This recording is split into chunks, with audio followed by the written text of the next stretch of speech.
Hello students, welcome to our YouTube channel Gaurav classes. आज की video में हम डिस्कस करने वाले हैं क्लास 12th का एक इम्पोर्टेंट टॉपिक जो कि आपका न्यूक्लियाई। ठीक है। न्यूक्लियाई के रिगार्डिंग जितने भी सीबीएसई में आए हुए प्रीवियस ईयर क्वेश्चन हैं हम इसको सॉल्व करने वाले हैं। ये जो क्वेश्चंस मैंने लिए हुए हैं ये मैंने लर्न सीबीएसई की वेबसाइट से लिए हुए हैं।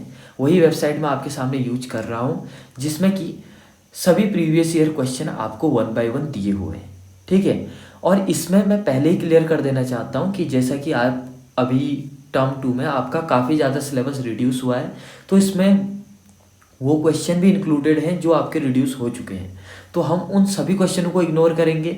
मैं डायरेक्टली इस वेबसाइट में आपको लेके आया हूँ ताकि आपको पता चल सके कि एग्जैक्टली सीबीएसई का पेपर कैसा आता है। यानी कि जैसी मैंने वीडियोस बनाई हुई हैं, जितना मैंने कंटेंट डाला हुआ है वो मोर देन इनफ है आपका एग्ज़ाम क्रैक करने के लिए, बोर्ड का एग्ज़ाम निकालने के लिए। और बाकी जो न्यूमेरिकल्स की प्रैक्टिस है वो इस वीडियो के दौरान हो जाएगी, क्योंकि सीबीएसई के प्रीवियस ईयर से अच्छा प्रैक्टिस और कहीं नहीं हो सकता है। ठीक है। तो चलिए फिर हम वीडियो को शुरू करते हैं और जितने भी क्वेश्चंस आते हैं हम उनको यहाँ पर ट्राई करते हैं।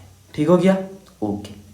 देखिए, सबसे पहले अगर हम बात करें, जो हमारा पहला क्वेश्चन है ये हमारा डुअल नेचर से है, तो इसको मैं अभी स्किप कर रहा हूँ। ठीक है। क्योंकि मैं अगर हर चैप्टर के क्वेश्चन बनाने लग गया तो यहाँ पर बहुत ज़्यादा टाइम लग जाएगा। क्योंकि ये वेबसाइट है, कुछ क्वेश्चन इस तरह डुअल नेचर के गलती से यहाँ पर दे दिए हैं, क्योंकि डुअल नेचर हो गया, एटम हो गया और न्यूक्लियाई, तीनों आपके मॉडर्न फिजिक्स में आते हैं, तो उसने यहाँ पर डिफ्रेंशिएट नहीं किया हुआ है। ठीक हो गया। बट ऐसे आपको एक या दो क्वेश्चन ही मिलने वाले हैं। चलिए, पहला क्वेश्चन हमने स्किप कर दिया है। ठीक है। इस क्वेश्चन को हम सॉल्व नहीं करने वाले। ओके। अब बात करते हैं क्वेश्चन नंबर 2 की। ठीक है। इस क्वेश्चन को हमने स्किप कर दिया। अब बात करते हैं क्वेश्चन नंबर 2। देखिए, क्वेश्चन नंबर 2 आपका जो है वो है न्यूक्लियर रिएक्टर से, और आपको पता है कि न्यूक्लियर रिएक्टर भी आपके सीबीएसई के सिलेबस से रिड्यूस हो चुका है। ठीक है। तो ये क्वेश्चन भी आपका नहीं आने वाला है। थर्ड क्वेश्चन पे बात करते हैं। यहाँ पर क्या है, कंट्रोल द रिएक्शन, यानी कि न्यूक्लियर रिएक्शन का कंट्रोल, ये भी आपके सिलेबस में नहीं है, ये क्वेश्चन भी आपका नहीं आएगा। तो मैं आपको मेनली ये बताना चाह रहा हूँ, ठीक है, इसीलिए मैंने ये एज इट इज़ वेबसाइट आपके सामने खोली है, क्योंकि जो प्रीवियस ईयर में इंपॉर्टेंट क्वेश्चन होते थे वो अधिकतर न्यूक्लियर डीके, अल्फा, बीटा और गामा डीके से आता था, न्यूक्लियर रिएक्टर से आता था, इन सभी चीज़ों से, और एक्टिविटी हो गया, हाफ लाइफ हो गया, यहाँ से आपके बहुत अच्छे क्वेश्चंस बनते थे। बट आज के टाइम में अब सीबीएसई में जितना भी सिलेबस रह चुका है न्यूक्लियस का, उसमें ज़्यादा अच्छे क्वेश्चन या ज़्यादा टफ क्वेश्चन बनने के चांसेस नहीं है। आई बात समझ में?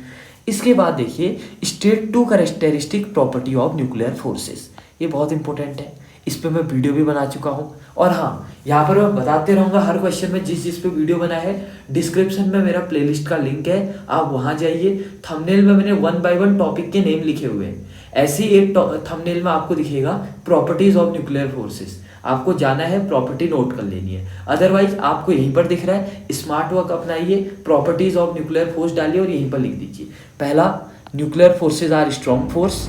दूसरा, ये सैचुरेटेड फोर्स होते हैं। और तीसरा, ये चार्ज इंडिपेंडेंट होते हैं। ये वाला थोड़ा सा इंपॉर्टेंट है, यानी कि जो चार्ज आपका, जो फोर्स आपका प्रोटॉन और प्रोटॉन के बीच में होगा, वही फोर्स आपका प्रोटॉन और न्यूट्रॉन के बीच में होगा, और वही फोर्स आपका न्यूट्रॉन एंड न्यूट्रॉन के बीच में होगा। आई बात समझ में? तो इतना यहाँ पर ये हो जाता है। तो पहला क्वेश्चन हमने अच्छा वाला कर दिया है। नेक्स्ट क्वेश्चन पे चलते हैं। देखिए, this 2 nuclei of mass number 1:2, ये बहुत बार क्वेश्चन आता है, इसको आप स्टार कर लीजिए। ठीक है। देखिए, इनका मास नंबर का रेशियो है 1:2। What is their nuclear density? अब अगर आपने मेरा डेंसिटी वाला वीडियो देखा है, मैंने बोला था कि जो न्यूक्लियर डेंसिटी होता है is independent of mass number. आई बात समझ में? मैंने बोला हुआ था, और मैंने ऐसा ही साइन लिखाया था, मैंने बोला था कि density is not a function of mass number, यानी कि मास नंबर कुछ भी हो, डेंसिटी में कोई भी फर्क नहीं पड़ेगा। अब आप इसका सॉल्यूशन छोड़िए, इससे साथ ही साथ में डेरिवेशन भी कर लिया। ठीक है। अब देखिए, मान लीजिए मास नंबर, चाहे फर्स्ट केस में मास नंबर A1 था, उस टाइम पे डेंसिटी आपकी ρ1 रहेगी। ठीक है। जब मास नंबर आपका A2 हो गया, उस टाइम पे डेंसिटी कितनी रहेगी? ρ1। चूंकि डेंसिटी पे कोई असर नहीं पड़ता तो आंसर आएगा आपका 1/1 बोले तो 1:1।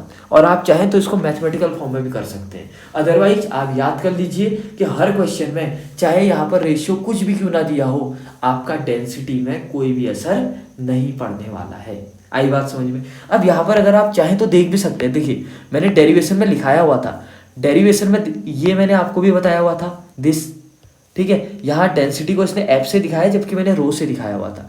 रो equal to ma/4/3 pi r0 qa। और देखिए ए से ए कैंसिल आउट हो जा रहा है।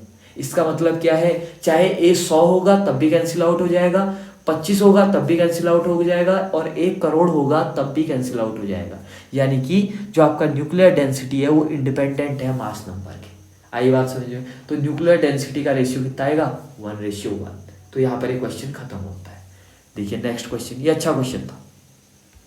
Next question, 2 nuclei have mass number in ratio 1:3, what is the nuclear density. दोबारा क्वेश्चन आएगा, ऊपर 1:2 था, यहाँ 1:3। तो यहाँ पर लिखा हुआ है since nuclear density is independent of mass number so ratio of nuclear density is 1:1। आप चाहें तो एग्जाम में इतना भी लिख देंगे चलेगा। कभी भी ये वाला क्वेश्चन आएगा तो आंसर उसका ऑलवेज 1:1 होगा। क्यों? क्योंकि जो न्यूक्लियर डेंसिटी होता है वो इंडिपेंडेंट होता है आपके मास नंबर के। आई बात समझ में? चलिए ठीक हो गया दिस। अब इसके बाद क्वेश्चन नंबर 7 में चलते हैं। अगेन देखिए क्वेश्चन रिपीट, तो इतने बार रिपीट हो गया है, पहले दिमाग लगाइए थोड़ा सा कि आपका न्यूक्लियस का चैप्टर है, ठीक है। इतना पोर्शन तो न्यूक्लियस का आ नहीं रहा है, बचा हुआ जो ये अनडॉटेड पोर्शन है ये तुम्हारा आ रहा है। और इससे क्वेश्चन आते हैं बड़े फालतू, इससे भी बड़े लो लेवल के क्वेश्चन आते हैं, इससे भी बड़े लो लेवल के क्वेश्चन आते हैं। तो आपको यही क्वेश्चन पढ़ के ले जाना है, आपका काम उधर को हो जाना है। आई बात समझ में? देखिए फिर अगला क्वेश्चन देखते हैं। नेक्स्ट क्वेश्चन पूछ रहा है दिस, ये क्वेश्चन अच्छा है, दिस इज इंपोर्टेंट, ठीक है। इस क्वेश्चन में क्या चक्कर है देखिए ध्यान से। इसमें बोल रहा है कि 2 nucleus have mass number in 1:8, ठीक है। यानी कि ध्यान से सुनिएगा, A1/A2 इक्वल टू दिया हुआ है आपको 1:8, 1/8, ठीक है। तो अब ये पूछ रहा है कि what is the ratio of their radius. अब बताइए रेडियस का फॉर्मूला क्या होता है, R इक्वल टू, मैंने बोला था R equal to R0 a⁻1/3, ठीक हो गया। अब देखिए दिस इज रेडियस का फॉर्मूला। अब इसको ऊपर रखते हैं, पहला वाला case number 1, when radius equal to R1, तो R1 इक्वल टू क्या हो जाएगा, R0, a कितना दे रखा है आपको उस टाइम पे 1, तो बोले तो 1/1/3, a1 की वैल्यू कितनी थी 1। दूसरा केस क्या था, R2 कितना होगा पूछ रहा था, R2 का फॉर्मूला R0 a कितना दिया हुआ है 8⁻1/3, यही तो दिया हुआ है। सॉरी a2 की वैल्यू कितनी दी है 8। यहाँ से देखिए ना, a1 बराबर 1 है और a2 बराबर आपको क्या दे रखा है 8 दे रखा है। अब क्या होगा अभी बताइए, R0 से R0 कैंसिल आउट हुआ तो R1/R2 इक्वल टू 1 किसका क्यूब रूट होता है 1 का, और 8 किसका क्यूब रूट होता है 2 का। आपको पता है 2 की पावर 3 इक्वल टू कितना होता है 8, सो 8 किसका क्यूब रूट होता है 2 का। तो R1/R2 इक्वल टू कितना आ गया 1:2। आई बात समझ में? सिंपल सा क्वेश्चन है, अगर नहीं आया तो कमेंट कीजिए, ठीक है। चलिए नेक्स्ट क्वेश्चन में जाते हैं, बहुत अच्छा क्वेश्चन था। नेक्स्ट क्वेश्चन देखिए, 2 न्यूक्लियस हैव, ठीक है, मास number this ratio, what is the ratio. देखिए दोबारा क्वेश्चन रिपीट हो गया। अब क्या करेंगे सोच के देखिए, आप भी मैंने बताया तुमको R1 इक्वल टू क्या होगा R0 a⁻1/3, और a कितना दे रखा है 8:125। यानी कि आप कह सकते हैं, यहाँ पर ये लिखा ही हुआ है इसने कि A1/A2 बराबर 8/25, यानी कि A1 इक्वल टू 8 और A2 इक्वल टू 125। तो A1 की वैल्यू कितनी हो जाएगी 8⁻1/3 अपॉन R2 इक्वल टू, ये थोड़ा सा फ्लिकरिंग कर रहा है, इसको थोड़ा सा आप एडजस्ट कर लीजिएगा क्योंकि पता नहीं क्या डिफेक्ट आ रहा है इसमें। R2 इक्वल टू क्या हो जाएगा R0, A2 की वैल्यू कितनी है 125 की पावर कितना हो जाएगा 1/3। आई बात समझ में? R0 से R0 कैंसिल हो जाएगा। अब बताइए फिर R1/R2 इक्वल टू कितना हो जाएगा यहाँ पर बताइए, 8 किसका क्यूब रूट होता है 2 का। और 125 किसका क्यूब रूट होता है? 5 का। आपको पता है ना 5 का क्यूब 125 होता है, तो 125 किसका क्यूब रूट होता है? 5 का। आई बात समझ में? ये क्वेश्चन भी मैंने यहाँ पर सॉल्व करा दिया है। ठीक हो गया। चलिए अब नेक्स्ट क्वेश्चन चलते हैं। यहाँ पर हो सके तो मैं एक PDF और खोल देता हूँ ताकि आपको दिक्कत ना हो। ठीक है। इस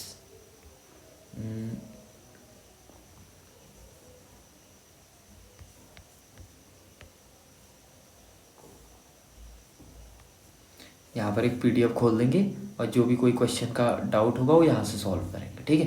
चलिए अब देखिए, जो ग्राफ वगैरह होगा हम पीछे सॉल्व करेंगे। ये क्वेश्चन अब मैं तुम्हें नहीं बताऊंगा। मास नंबर इतने के रेशियो में है, what is the nuclear radius? Simple है। 27 किसका क्यूब रूट होता है? 3 का। और 125 किसका होता है? 5 का। तो आंसर कितना आ गया? 3:5। अब तो दिमाग लगाना ही नहीं है। ठीक है, ये क्वेश्चन डिस्कस नहीं होगा। ये क्वेश्चन मैंने तुम्हें दोबारा बता दिया। What is the characteristic properties of nuclear force? पहला, ये स्ट्रॉन्ग फोर्स होते हैं। दूसरा, ये चार्ज इंडिपेंडेंट होते हैं। आई बात समझ में? चलिए क्वेश्चन नंबर 12, डीके कांस्टेंट आपके सिलेबस में नहीं है। ठीक है, तो पहला वाला पोर्शन यहाँ पर खत्म होता है। दूसरा वाला पोर्शन, अब ये मत सोचिए कि very short answer type question है। ठीक है, आपके एग्जाम में वैसे ही एग्जाम 35-40 नंबर का है, तो हर क्वेश्चन 1 या 2 नंबर के आने हैं, तो वहाँ ये क्वेश्चन सूटेबल है। ठीक हो गया। अब देखिए, ये क्वेश्चन मैंने शायद बता दिए, दोबारा से रिपीट हुए हैं। डी ब्रोगली मैंने कहा था अभी नहीं पढ़ेंगे। ठीक हो गया। सॉरी, ये क्वेश्चन थोड़ा सा दोबारा से रिपीट हो गए। सेकेंड, थर्ड क्वेश्चन क्या है? Nuclear reactor. शायद ये सेक्शन वेबसाइट ने दोबारा से कर दिया है। ये सब कुछ मैंने बता दिए हैं, 2:5, 3:5, ये भी बता दिया। और ये डीके कांस्टेंट आपके सिलेबस में नहीं था। ठीक है। अब 13th क्वेश्चन, ये बात करते हैं। What is the relationship between size and atomic mass of nucleons? यानी कि आपने क्या करना है, साइज और एटॉमिक मास, यानी कि मास नंबर। साइज बोले तो रेडियस और मास नंबर बोले तो ए। आर और ए के बीच में रिलेशन, उसने सीधे नहीं पूछा कि न्यूक्लियर रेडियस निकालो, उसने बोला कि आर और ए के बीच में रिलेशन, और इसका मैं आपको डेरिवेशन करवा चुका हूँ। ठीक है, डिस्क्रिप्शन में जाइए, डेरिवेशन मैंने करवाया हुआ है, और अगर आपने किया हुआ है तो बहुत बढ़िया बात है। ठीक हो गया। क्वेश्चन नंबर 14, एक्टिविटी आपके सिलेबस में नहीं है। अगला, ये बहुत इंपॉर्टेंट क्वेश्चन है, important. How radius of nucleus is related to mass number A? आपको पता है कि क्या आता है लास्ट में? R = R0 A की पावर कितना आता है? 1/3। A की पावर 1/3, ये पता है। और R0 क्या होता है? कांस्टेंट। अगर जैसे ही कांस्टेंट को हटाऊंगा so R is directly proportional to कितना हो जाएगा? A की पावर 1/3। यही पूछ रहा है वो, क्या टफ पूछ दिया उसने? Simple. So R is directly proportional to A की पावर 1/3। ठीक हो गया। खाली A मत लिख देना, A की पावर 1/3, बहुत अंतर होता है इन दोनों में। ठीक है, पूरा लिखेंगे हम। अगला, ये PDK आपके सिलेबस में नहीं है। नेक्स्ट क्वेश्चन, एक्टिविटी आपके सिलेबस में नहीं है। अब बात करते हैं सेकंड टाइप के क्वेश्चन की। सो बीटा डीके आपके सिलेबस में नहीं है। देखिए सारे क्वेश्चन वहीं से आए हुए हैं। ठीक है, नेक्स्ट क्वेश्चन देखिए, this question, this is most important. ठीक हो गया। इस क्वेश्चन को एक बार हम देखते हैं। आप चाहे तो इसका स्क्रीनशॉट ले लीजिए, और हो सके तो अगर ये छोटे से पोर्शन में निकलता है तो मैं इसको यहाँ पर करवाता हूँ। ठीक है, दिस। चलिए इस क्वेश्चन को सॉल्व करते हैं। क्या बोल रहा है देखिए, calculate the energy released in MeV। ठीक है, in the following nuclear reaction. हमको न्यूक्लियर रिएक्शन दिया हुआ है और उसकी हमको एनर्जी निकालनी है। चलिए फिर इसको सॉल्व कर लेते हैं। क्या ही टफ क्वेश्चन है। क्वेश्चन दिया हुआ है हमको, यूरेनियम, ठीक है, 238 एटॉमिक मास है उसका, और 92 उसका एटॉमिक नंबर है। टूट रहा है आपका थोरियम में, TH। ठीक है, इसका एटॉमिक मास है 234 और एटॉमिक नंबर है आपका 90। प्लस किस में टूट रहा है? हीलियम में, atomic number 2, atomic mass 4। Plus क्या रिलीज कर रहा है? एनर्जी, यानी कि हीट रिलीज कर रहा है, Q। आई बात समझ में? अब इसी एनर्जी रिलीज्ड को हमने निकालना है कि कितना रिलीज होगा। अब ध्यान दीजिएगा, हमको क्वेश्चन में क्या क्या दिया हुआ है? मास ऑफ यूरेनियम दिया हुआ है, मास ऑफ थोरियम दिया हुआ है, और मास ऑफ हीलियम दिया हुआ है। आई बात समझ में? इन तीनों के मास हमको यहाँ पर दिए हुए हैं। अब ध्यान देना, एक शॉर्ट ट्रिक लिखा रहा हूँ, अगर हमको कोई क्वेश्चन दिया हो ऐसा कि ए, ठीक है, टूट रहा हो आपका बी प्लस सी में, बी प्लस सी में, तो याद रखिएगा कि मास ऑफ ए माइनस, अगर आपको मास डिफेक्ट निकालना है तो इसका फॉर्मूला होगा मास ऑफ ए माइनस, देखिए, mass of B plus mass of C. ये स्टैंडर्ड फॉर्मूला है, आप चाहे तो लिख लीजिए। हमेशा रिएक्टेंट के मास में से मास ऑफ प्रोडक्ट माइनस किया जाता है, ये बात नोट कर लीजिएगा। आई बात समझिए, प्रोडक्ट में से रिएक्टेंट मत कर देना माइनस, प्रोडक्ट। ये मैंने आपको स्टैंडर्ड फॉर्मूला बता दिया, कहीं भी वैलिड हो जाएगा, ठीक है, इतना उतार दीजिए। अब बात करते हैं इधर पे क्या चक्कर होगा, ठीक है। क्या दिया हुआ है बताइए, अब क्वेश्चन में यूरेनियम दिया हुआ है, तो सबसे पहले तो हम मास डिफेक्ट निकालते हैं, डेल्टा एम। क्या फॉर्मूला होगा, मास ऑफ यूरेनियम कितना दिया हुआ है, 238.05079 यूनिट, ठीक हो गया। यूनिट उसका यूनिट है, ऐसा यूनिट। माइनस प्रोडक्ट में क्या क्या है बताइए, तो प्रोडक्ट में है आपका, कौन कौन है प्रोडक्ट में आपका, एक तो ये है 234.043630 यूनिट, प्लस दूसरा कौन है प्रोडक्ट में, देखिए दूसरा कौन है प्रोडक्ट में, हीलियम का कितना है 4.002600 यूनिट, यही तो है प्रोडक्ट में। अब चलिए पहले इस साइड को जोड़ लेते हैं, तो आंसर कितना आएगा बताइए, 238.05079 माइनस, जोड़ के कितना आएगा इसको, ये जोड़ के आएगा 234 में से 0 से 0 जोड़ेंगे, तो इसको एक बार जोड़ लेता हूँ मैं, दिस इज 0, फिर उसके बाद ये आ जाएगा आपका, ये 0 आ जाएगा, थोड़ा सा ये इससे होगा, और इसको जोड़ने में 0 और 3, ये 3 हो जाएगा, 6 और 6 12 हो जाएगा। देखिए जोड़ने में मेरे से थोड़ी सी गलती हो सकती है, इसको इग्नोर कीजिएगा आप। 6 और 2 8 हो जाएगा, 3 का 3 रहेगा, ये उल्टा तो नहीं कर दिया, पॉइंट के बाद कितने हैं मेरे, 1 2 3 4, 1 2 3 4 5 6, और यहाँ पॉइंट के बाद 1 2 3 4 5 6, तो 0 से 0 जुड़ेगा, 0 से 3 जुड़ेगा, 6 से 6 जुड़ेगा, 12 कैरी 1 3 to 5, ठीक है, ये मैंने उल्टा ही लिख दिया पूरा। देखिए 0 से 0 जुड़ेगा तो 0, अगला 0 से 3 जुड़ेगा तो 3, अगला 6 से 6 जुड़ेगा तो 12 कैरी 1, उसके बाद 3 से 2 जुड़ेगा 5 और 1 हो जाएगा 6, उसके बाद 4 से 0 जुड़ेगा तो 4, और इसके बाद 0 से 0 जुड़ेगा तो 0, ठीक है, पॉइंट। और यहाँ पर 234 में से 4 जुड़ेगा तो आ जाएगा 238।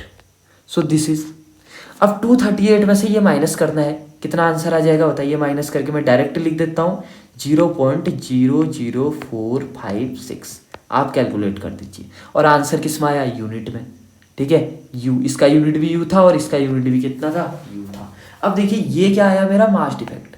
अब देखिए कैलकुलेशन था खाली, ठीक है, मास डिफेक्ट आ गया मेरा। अब मुझे क्या निकालना है, एनर्जी बोले तो बाइंडिंग एनर्जी, और एनर्जी का फॉर्मूला एक ही होता है, यहाँ क्यू से डिनोट किया है एनर्जी को, एनर्जी बराबर डेल्टा एम इंटू सी स्क्वायर। अब डेल्टा एम कितना आया देखिए ध्यान से, 0.0456 यूनिट इंटू सी स्क्वायर। अब आप सी स्क्वायर की वैल्यू मत रखिए, एग्जाम में वैसे ही क्वेश्चन पूछा है, calculate the energy released in MEB, यानी कि मेगा इलेक्ट्रॉन वोल्ट में आपने निकालना है, और आपको लास्ट में यूनिट भी दिया है कि 1 यूनिट इक्वल टू इतना, ठीक है। अब आप चाहे तो इसको याद कर लीजिए, मैं अभी कह रहा हूँ इसको नोट कर लीजिए, अपने कॉपी के ऊपर लिख लीजिए, ठीक है। इतना आया, ये आपका क्यू आया, इतने यूनिट को अगर आप एमईबी में चेंज करना चाहेंगे तो एमईबी में क्या होगा, 0.0456, ठीक है। यूनिट को एमईबी में चेंज करने के लिए क्या बोला उसने, 931.5 अपॉन सी स्क्वायर से मल्टीप्लाई कर दो।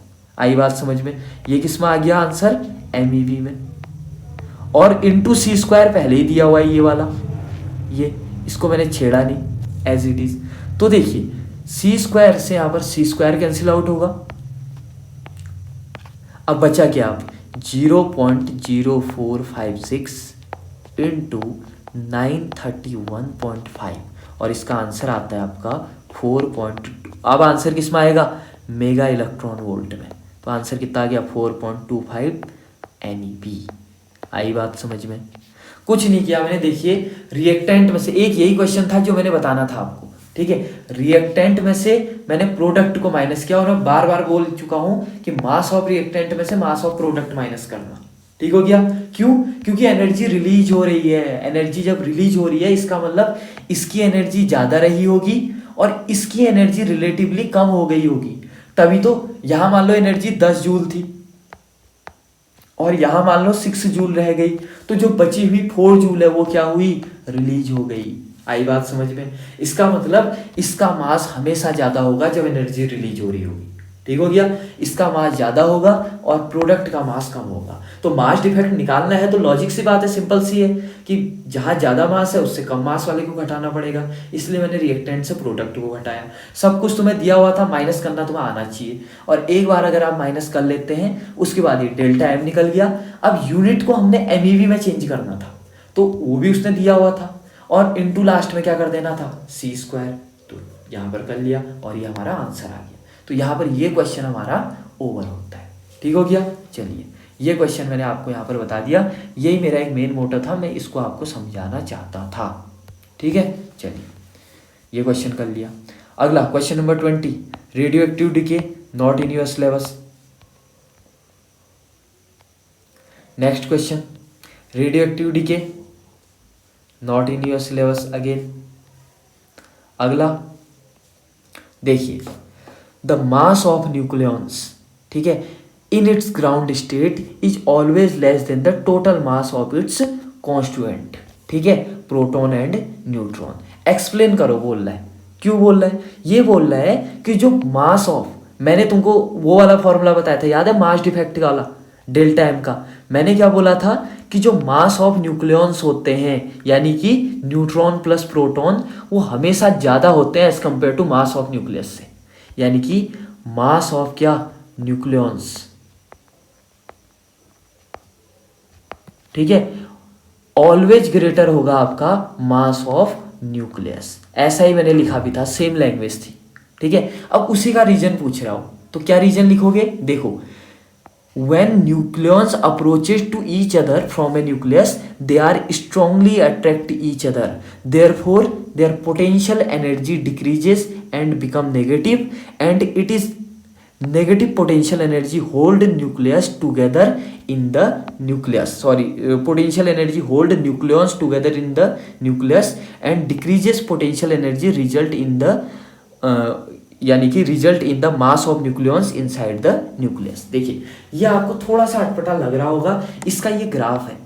अभी वीडियो के लास्ट में मैं आपको ये ग्राफ बताऊंगा, अदरवाइज इस ग्राफ का मैंने पूरा वीडियो डाला हुआ है डिस्क्रिप्शन में, आप चाहें तो डिटेल से उसको देख सकते हैं यहाँ, बट मैं एक बार आपको ग्राफ समझा दूंगा। तो इस वाले क्वेश्चन को मैं लास्ट के लिए रख रहा हूँ, ठीक है। ये किस किस का ग्राफ है, ध्यान दीजिएगा, पोटेंशियल एनर्जी वर्सेस सेपरेशन, ठीक है। और आप चाहें तो एज इट इज इसको पहले लिख लीजिए यहाँ पर, ठीक है, अपनी कॉपी में लिख लीजिए, क्योंकि ये क्वेश्चन आने के बहुत ज्यादा चांसेस है कि why mass of nucleons is greater than mass of nucleus. उसका रीजन सिर्फ ये ग्राफ है।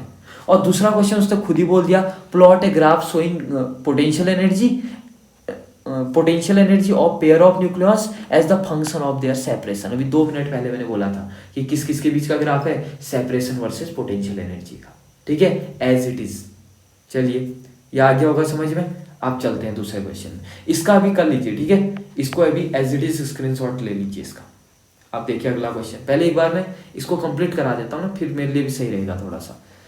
अगला क्वेश्चन क्या बोल रहा है, this a heavy nucleus X of mass number 240 and binding energy per nucleon is this. आई बात समझ में। Splits into 2 fragment y and z, यानी कि आपका x जिसका 240 मास है किस किस में टूटा है, y जिसका है 110 दिया हुआ है देखिए, एंड 130 किसका दिया हुआ है, z का, ठीक है। The binding energy of nucleons of y is इतना दे रखा है, ठीक है। तो हमको क्या निकालना है, q की वैल्यू निकालनी है। कैसे निकालोगे बताओ, तो सोच के बताओ। इसकी वैल्यू हमको दे रखी है 7.6 x की, और y की वैल्यू हमको दे रखी है आपकी 8.5। नहीं सॉरी, इन दोनों की वैल्यू हमको, न्यूक्लियॉन्स बोला है ना, देखो y एंड z, सॉरी मैंने पहले खाली y पढ़ा, ये y एंड z दोनों का कंबाइनली हमको कितना दे रखा है, दिस 8.5। बताओ कितना एनर्जी निकला। सिंपल सी बात है, जितना आपका इनिशियल में था 7.6, ठीक है, माइनस जितना फाइनल में बचा 8.5, तो आंसर कितना आएगा बताइए, माइनस करके -0.9। आई बात समझ में। अब देखिए ध्यान से, अब इसका आ रहा है 0.9, मेरा आ रहा है -0.9। हमने कुछ नहीं किया, हम दोनों का करने का मेथड अलग था। उसने 8.5 में से 7.6 माइनस किया, और मैंने 7.6 में से 8.5 माइनस किया। बट जो मेरा वाला आंसर है उसमें एनर्जी माइनस में आ रही है, जो कि शो करता है कि एनर्जी रिलीज हो रही है। आपको पता है ना, एनर्जी माइनस में आने का मतलब एनर्जी रिलीज हो रही है, ठीक है। यही यहाँ भी तो पूछा था, what is the energy released. आई बात समझ में। अगर आप ऐसा करेंगे तो ज़्यादा बेटर रहेगा। मैंने बार बार बोला है, रिएक्टेंट में से प्रोडक्ट आपने माइनस करना है, और आपको कन्फ्यूजन भी नहीं होगा। हमेशा के लिए यही मेथड है। आई बात समझ में। So this is our answer. अगला क्वेश्चन देखिए। सो यहाँ पर इसने और भी कुछ पूछा है नहीं, तो जो दूसरा वाला है ये आपका किसी काम का नहीं है। आई बात समझ में। ये क्वेश्चन में पूछा ही नहीं है, तो इसको बनाने का कोई मतलब नहीं है। ठीक हो गया। क्वेश्चन नंबर 23 भी हो गया, अच्छा क्वेश्चन था। अगला देखिए, जो ग्राफ मैंने कहा है दोबारा आ गया, potential energy is the function of their separation. आई बात समझ में, दोबारा आ गया। और अगला question, write two important conclusion which you can draw regarding the nature of forces. याद कीजिए, अगर आपने मेरा वीडियो देख के आए हैं या क्लासरूम में अगर आपने पढ़ा हुआ है, तो मैंने बता चुका हूं कि नेचर ऑफ फोर्सेज, एक टाइम पे फोर्स अट्रैक्टिव हो जाता है और एक टाइम पे फोर्स रिपल्सिव हो जाता है। दोनों चीजें बता रखी है, ठीक है। ये क्वेश्चन भी इंपॉर्टेंट है और ये मैंने बता दिया है। आप चाहे तो वीडियो देख लीजिए, अदरवाइज वीडियो के लास्ट में मैं इसको समझा दूंगा। एक यही ग्राफ है जो मैंने बताना हुआ है। ठीक हो गया। चलिए दोबारा आ गया है क्वेश्चन, 2 बार रिपीट हो गया, गिनते रहिएगा कितने बार रिपीट हुआ है क्वेश्चन। अगला क्वेश्चन, ड्रॉ ए प्लॉट। ये तो मैं कितने बार बता चुका हूँ, इसकी मैं वीडियो भी डाल चुका हूँ। Draw a plot between binding energy per nucleon versus mass number. ठीक है, ये आपका ग्राफ है, और बार बार मैंने बोला है कि इस क्वेश्चन में तो नहीं आया है ना, नहीं इस क्वेश्चन में नहीं आया है। इस क्वेश्चन में मैंने बार बार बोला है कि 2 क्वेश्चन इसके साथ रिलेटेड आते हैं कि डिफाइन न्यूक्लियर फ्यूजन, ठीक है, एंड न्यूक्लियर फिजन। ये 2 हमेशा आते हैं। इस क्वेश्चन में नहीं आया है। इस क्वेश्चन में ये आया है कि प्रॉपर्टी बताओ कि why nuclear forces are short range forces. तो खाली गप माननी है, ठीक है, सिंपल सी बात है। आप चाहें तो यहां से लिख सकते हैं। ठीक हो गया। चलिए इस वाले को आप लिख सकते हैं। ठीक हो गया। चलिए, और जो ये शॉर्ट रेंज फोर्स वाला है ना, अगर आपने ग्राफ पढ़ के आए हैं वो वाला, या जो मैं पढ़ाने, जिसने नहीं पढ़ा है अभी पढ़ाऊंगा, बार बार बोल रहा हूँ, ठीक है। ये शॉर्ट रेंज वाले में अगर आपको ग्राफ बना देंगे ना, वो भी इनफ है, ठीक है। वो ग्राफ भी यही रिसेंबल करता है कि जो न्यूक्लियर फोर्स होते हैं वो शॉर्ट रेंज फोर्सेज होते हैं, ठीक है। एनसीईआरटी में जो शॉर्ट रेंज वाला टॉपिक है उसके बाद ही जस्ट एक ग्राफ दिया हुआ है। तो ये ग्राफ बना के, कौन सा वाला ग्राफ, ये वाला नहीं, ये वाला नहीं, ये तो अलग ग्राफ है। मैं इस वाले ग्राफ की बात कर रहा हूँ, देश वाला। आई बात समझ। ये वाला तो आपने बनाना ही बनाना है, ये मैं बता भी चुका हूँ, ट्रिक भी बता दी और तो इसको रटने की, ठीक है। चलिए अगला क्वेश्चन, दोबारा ये क्वेश्चन आ गया बाइंडिंग एनर्जी कर्व का। और देखिए इस बार आ गया define nuclear fission and define nuclear fusion. आई बात समझ में, ध्यान दीजिएगा। अब यहाँ पर इंपॉर्टेंट है, न्यूक्लियर फिजन क्या होता है। फिजन मतलब टूटना। जब एक बड़ा न्यूक्लियस 2 छोटे छोटे न्यूक्लियस में टूटता है तो एनर्जी रिलीज होती है। आई बात समझ में, एनर्जी क्या होती है, रिलीज, ठीक है। और इस प्रोसेस को क्या कहा जाता है, न्यूक्लियर फ्यूजन, ठीक है। अब सोचो, अगर न्यूक्लियस टूट रहा है तो इसका मतलब न्यूक्लियस क्या होगा, बहुत हैवी होगा। और आपको पता है कि हैवी न्यूक्लियस कौन से वाले रेंज में पाए जाते हैं, ये ग्राफ के ये वाले रेंज में। आई बात समझ में, इस वाले रेंज में। ठीक हो गया। चलिए अब बात करते हैं न्यूक्लियर फ्यूजन। न्यूक्लियर फ्यूजन क्या होता है। फ्यूजन मतलब, अगर आप बायोलॉजी के स्टूडेंट हैं, बायोलॉजी में पढ़ के आए हैं, फ्यूजन मतलब जुड़ना, ठीक है, जब दो छोटे छोटे न्यूक्लियस जुड़ के, ठीक है, एक बड़ा न्यूक्लियस बनाते हैं। आई बात समझ में? उस प्रोसेस को बोला जाता है न्यूक्लियर फ्यूजन। और उस टाइम पे भी एनर्जी क्या होती है? रिलीज। अब एक क्वेश्चन और बन गया, कॉपी में लिख लीजिए अभी ऊपर से, कि why in both the cases energy released. Last में एक ये भी बताऊंगा। आई बात समझ में? ये क्वेश्चन पीछे आया भी हुआ है कि आखिर दोनों केसेस में एनर्जी क्यों रिलीज हो रही है। ऊपर तो हमको फील आ रहा है कि आपका बड़ा न्यूक्लियस है वो छोटे छोटे न्यूक्लियस में टूट रहा है तो एनर्जी रिलीज करेगा, बट यहाँ तो छोटे छोटे न्यूक्लियस बड़े न्यूक्लियस में जुड़ रहे हैं, तो why there here is energy also releasing. ठीक है, यहाँ तो एनर्जी रिक्वायर्ड होनी चाहिए थी, तो ये रीजन मैं बाद में बताऊंगा। ठीक है, आप चाहें तो इसका एज इट इज स्क्रीनशॉट ले लीजिए। ठीक हो गया? दिस, चलिए ये क्वेश्चन भी कंप्लीट हो गया। मैंने बोला था कि बाइंडिंग, और हाँ यहाँ पर एक चीज और बता देता हूँ, तो न्यूक्लियर फिजन किस साइड के न्यूक्लियस में होगा इस ग्राफ के? जो कि छोटे हैं बोले तो, जो कि इस रीजन में मौजूद है, दिस इन साइड के ग्राफ। आई बात समझ में? ये भी कंप्लीट हो गया। अगला क्वेश्चन देखते हैं, चलिए। Complete the reaction. ठीक है, इस वाले में देखिए ध्यान से, जो पहला वाला रिएक्शन है इसमें क्या है, देखिए 5 है आपका।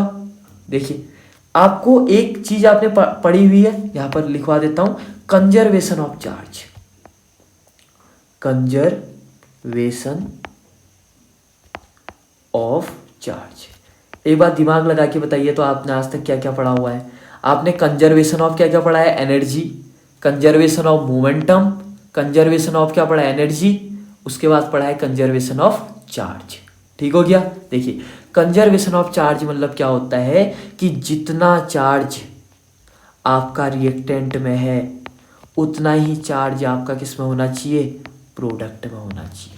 आई बात समझ में? यानी कि charge never created not destroy, it just change from reactant to product और प्रोडक्ट टू रिएक्टेंट। अब बताइए, ठीक है, चार्ज बोले तो चार्ज का मतलब प्रोटॉन वगैरह, प्रोटॉन भी चार्ज है, न्यूट्रॉन भी चार्ज है, ये सब चार्ज ही तो है। अब देखिए यहाँ पर एटॉमिक नंबर कितना है? 5, बोले तो प्रोटॉन 5, और यहाँ प्रोटॉन कितने हैं? 0।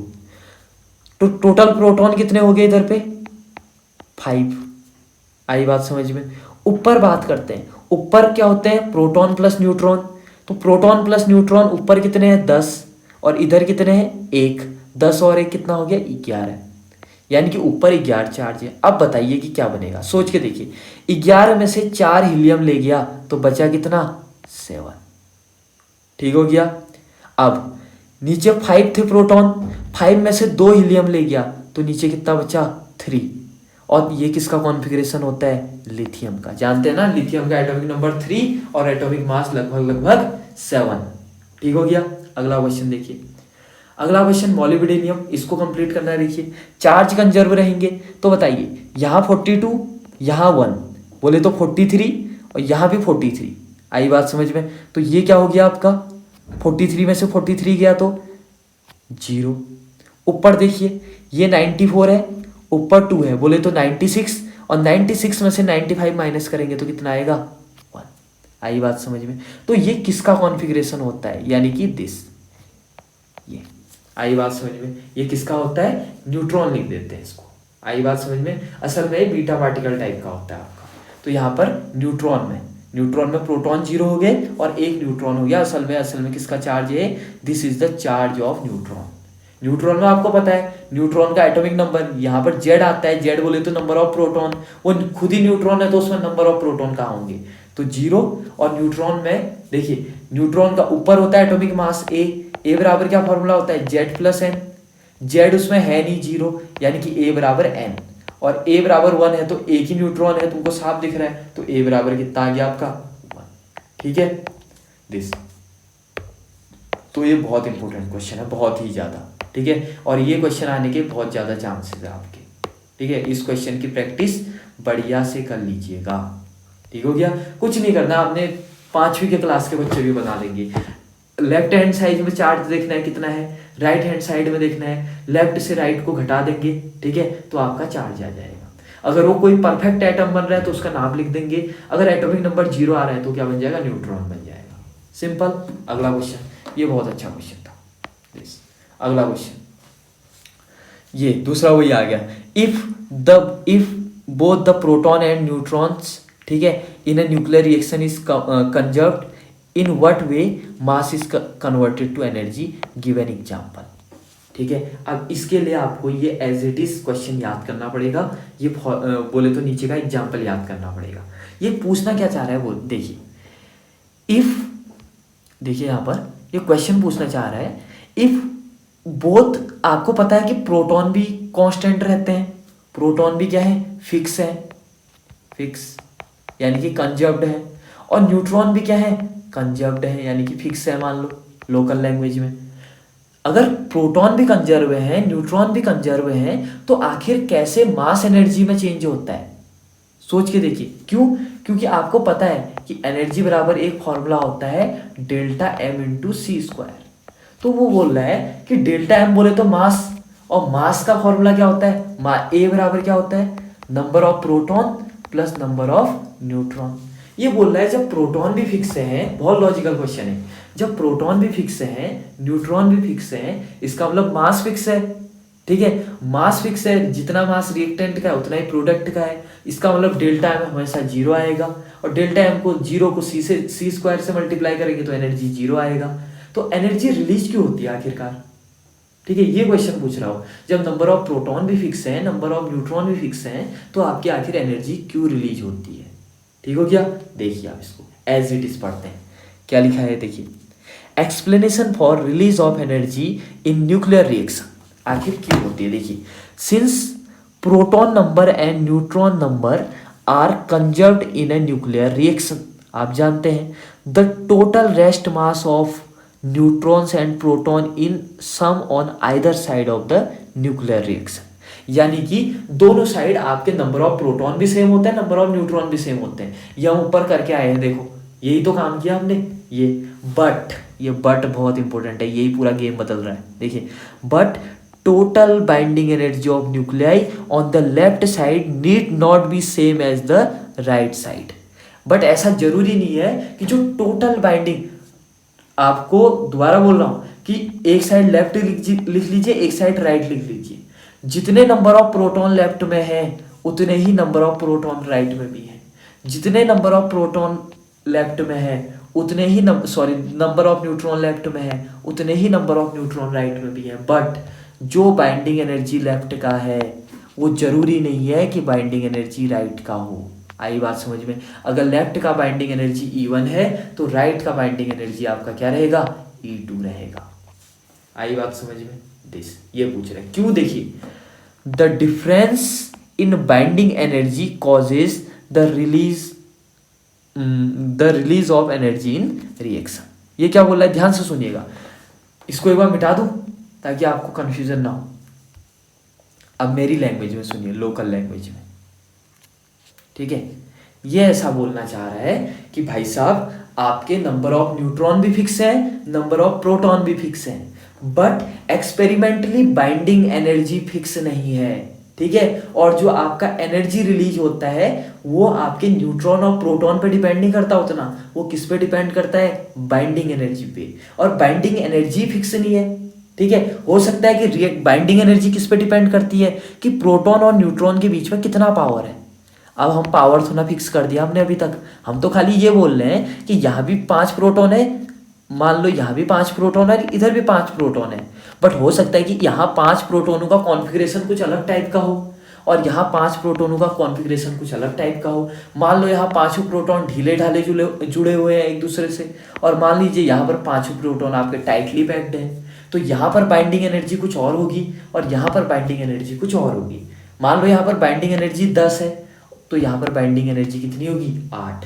और यही बाइंडिंग एनर्जी का डिफरेंस क्या होता है, हीट रिलीज या एनर्जी रिलीज। सिंपल सी बात है, वो 10 बाइंडिंग एनर्जी थी, 10 में से वो 8 में पहुंच गया, इसका मतलब जो 2 जूल की एनर्जी है वो उसने क्या किया हुआ है, रिलीज किया हुआ है, ठीक है। अब देखिए इसको एक फ्लो में पढ़ते हैं, तुम्हारे पूरे समझ में आ जा रहा है। देखिए क्या क्वेश्चन था, देखिए, since proton number and neutron number are conserved in the nuclear reaction, the total rest mass of the neutrons and proton is same on the LHS as well as RHS, but the total binding energy of nuclei in left hand side need not to be same as that of right hand side. ठीक हो गया। जो LHS में आपका binding energy है जरूरी नहीं है कि वो RHS में भी बराबर उतना ही हो, ठीक है। And the difference in the binding energy causes the, इधर पे लिख लेता हूँ, ये सबसे इंपॉर्टेंट पॉइंट है, ठीक है। तो यहाँ पर ये point, the difference in binding energy causes the release of energy in reaction. आई बात समझ में।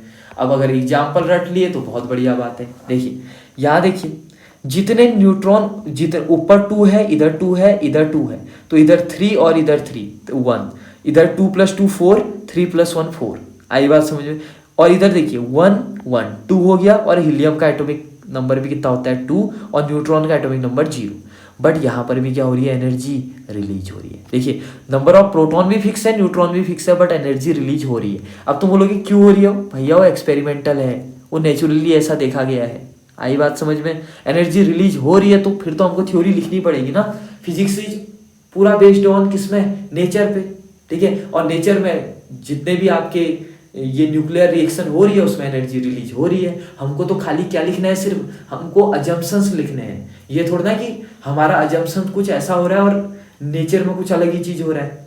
आई बात समझ में। मान लीजिए कि अगर हमारा अजम्पशन नेचर में एनर्जी रिलीज हो रही है, और मान लीजिए according to our assumption energy release नहीं हो रही है, इसका मतलब हमारा अजम्पशन गलत है, ना कि ये नहीं कि नेचर गलत कर रहा है। नेचर गलत नहीं करता है। आई बात समझ में। तो यहाँ पर एनर्जी रिलीज हो रही है, फिजिक्स में ऐसा देखा गया, तो इसीलिए अजम्पशन माना गया कि आपका जो नंबर ऑफ प्रोटॉन और नंबर ऑफ न्यूट्रॉन होता है उस पर एनर्जी रिलीज डिपेंड नहीं करती है। एनर्जी रिलीज सिर्फ किस पे डिपेंड करती है, बाइंडिंग एनर्जी पे। और बाइंडिंग एनर्जी इस साइड का कुछ और होगा और RHS वाले साइड का कुछ और होगा। आई बात समझ में। ऐसी दूसरा ही यूरेनियम 235 + 1 बोले तो 236, और 144 + 89 + 1, 3 मोल है तो 1 × 3 बोले तो 3। इन सबको जोड़ेंगे तो अगेन 236 आएगा। नीचे देखिए 92, और यहाँ पर 56 + 36, ये दोबारा कितना आ गया 92। आई बात समझ में। अब यहाँ पर नीचे मत जोड़ेगा, नीचे 3 से मल्टीप्लाई नहीं कीजिएगा, और अगर कर भी देंगे तो 3 × 0 = 0 ही हो जा रहा है। तो यहाँ भी देखिए एटॉमिक नंबर भी सेम है, एटॉमिक मास भी सेम है, यानी कि नंबर ऑफ प्रोटॉन भी सेम है, नंबर ऑफ न्यूट्रॉन भी सेम है, इधर भी और इधर भी। फिर भी देखो एनर्जी रिलीज हो रही है। आई बात समझ में। तो ये क्वेश्चन में बहुत ज़्यादा डिटेल हो गया, ठीक है। चलिए नेक्स्ट क्वेश्चन। अच्छा इतना ही था क्या ये। देखिए चलिए नेक्स्ट क्वेश्चन, यहाँ पर तो ये वीडियो ही खत्म होगी फिर। नेक्स्ट क्वेश्चन क्या है, a nucleus with mass number A, ठीक है, बराबर इतना दिया है, एंड बाइंडिंग, देखिए बाइंडिंग एनर्जी आपको मैंने पढ़ा रखा है। अब यहाँ पर एक नई चीज सुनिए, बाइंडिंग एनर्जी पर न्यूक्लियॉन का फॉर्मूला क्या होता है, ध्यान से सुनिएगा। बाइंडिंग एनर्जी पर न्यूक्लियॉन, इसका फॉर्मूला होता है बाइंडिंग एनर्जी, जो कि मैंने बताया हुआ है, अपॉन मास नंबर। और मास नंबर को किससे डिनोट किया जाता है, A से। लिखना चाहो तो लिख सकते हो। मेरा तो ये बहुत हिल रहा है, पता नहीं क्या हो रहा है इस पर दिक्कत। इस पर लिख लो mass number, this binding energy upon mass number. अब देखो यहाँ पर क्या पूछ रहा है, ये मुझे लग रहा है कि पूरा ही प्रिंट आउट नहीं हुआ है, ठीक है। इसके बाद इसको मैं एक बार चेक करता हूँ, तब तक आप 2 मिनट का रेस्ट कर सकते हैं। अदरवाइज मैं वीडियो का ये वाला पार्ट कैंसिल कर दूंगा, जो बीच का रेस्ट होगा, ठीक है। देखिए इसमें क्या बोल रहा है, बाइंडिंग एनर्जी पर न्यूक्लियॉन कितना है 7.6 MeV, ठीक है। एक न्यूक्लियस है जिसका एटॉमिक मास इतना है और बाइंडिंग एनर्जी पर न्यूक्लियॉन इतना है, ब्रेक्स इनटू 2 फ्रेगमेंट, जिसका मास नंबर कितना है ईच का, यानी कि दोनों का कितना है 120 है, और बाइंडिंग एनर्जी पर न्यूक्लियॉन कितना है 8.5 MeV। Find the release in energy. ये 2 मिनट पहले बता चुका हूँ मैं तुम्हें। कैसे करोगे बताओ। फर्स्ट वाले केस में बाइंडिंग एनर्जी कितना है बताइए। फर्स्ट वाले केस में बाइंडिंग एनर्जी ऑफ किसका बोलो, रिएक्टेंट। रिएक्टेंट में कौन है आपका, पहले तो रिएक्शन बना लो। क्या हो रहा है रिएक्शन में, आपका A टूट रहा है किसमें, B + C में, ठीक है। अब बताइए binding energy of reactant, reactant बोले तो A कितना है बताइए 7.6।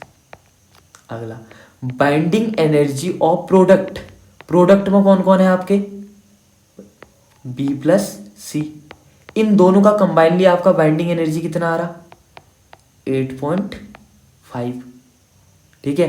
तो डिफरेंस इन बाइंडिंग एनर्जी कितना हो जाएगा बताइए, 7.6 माइनस 8.5।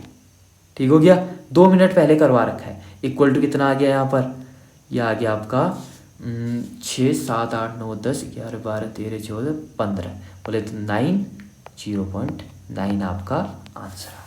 ठीक है, अब देखिए ये तो आया आपका क्या, बाइंडिंग एनर्जी पर न्यूक्लियन। देखिए ना, ये असल में 7.6 था क्या, बाइंडिंग एनर्जी पर न्यूक्लियन। यहाँ पर 8.5 अगेन क्या था, बाइंडिंग एनर्जी पर न्यूक्लियन। देखिए दोबारा मैं दूसरा पेज खोलता हूँ, ये वाला क्वेश्चन थोड़ा सा लॉजिकल है। देखिए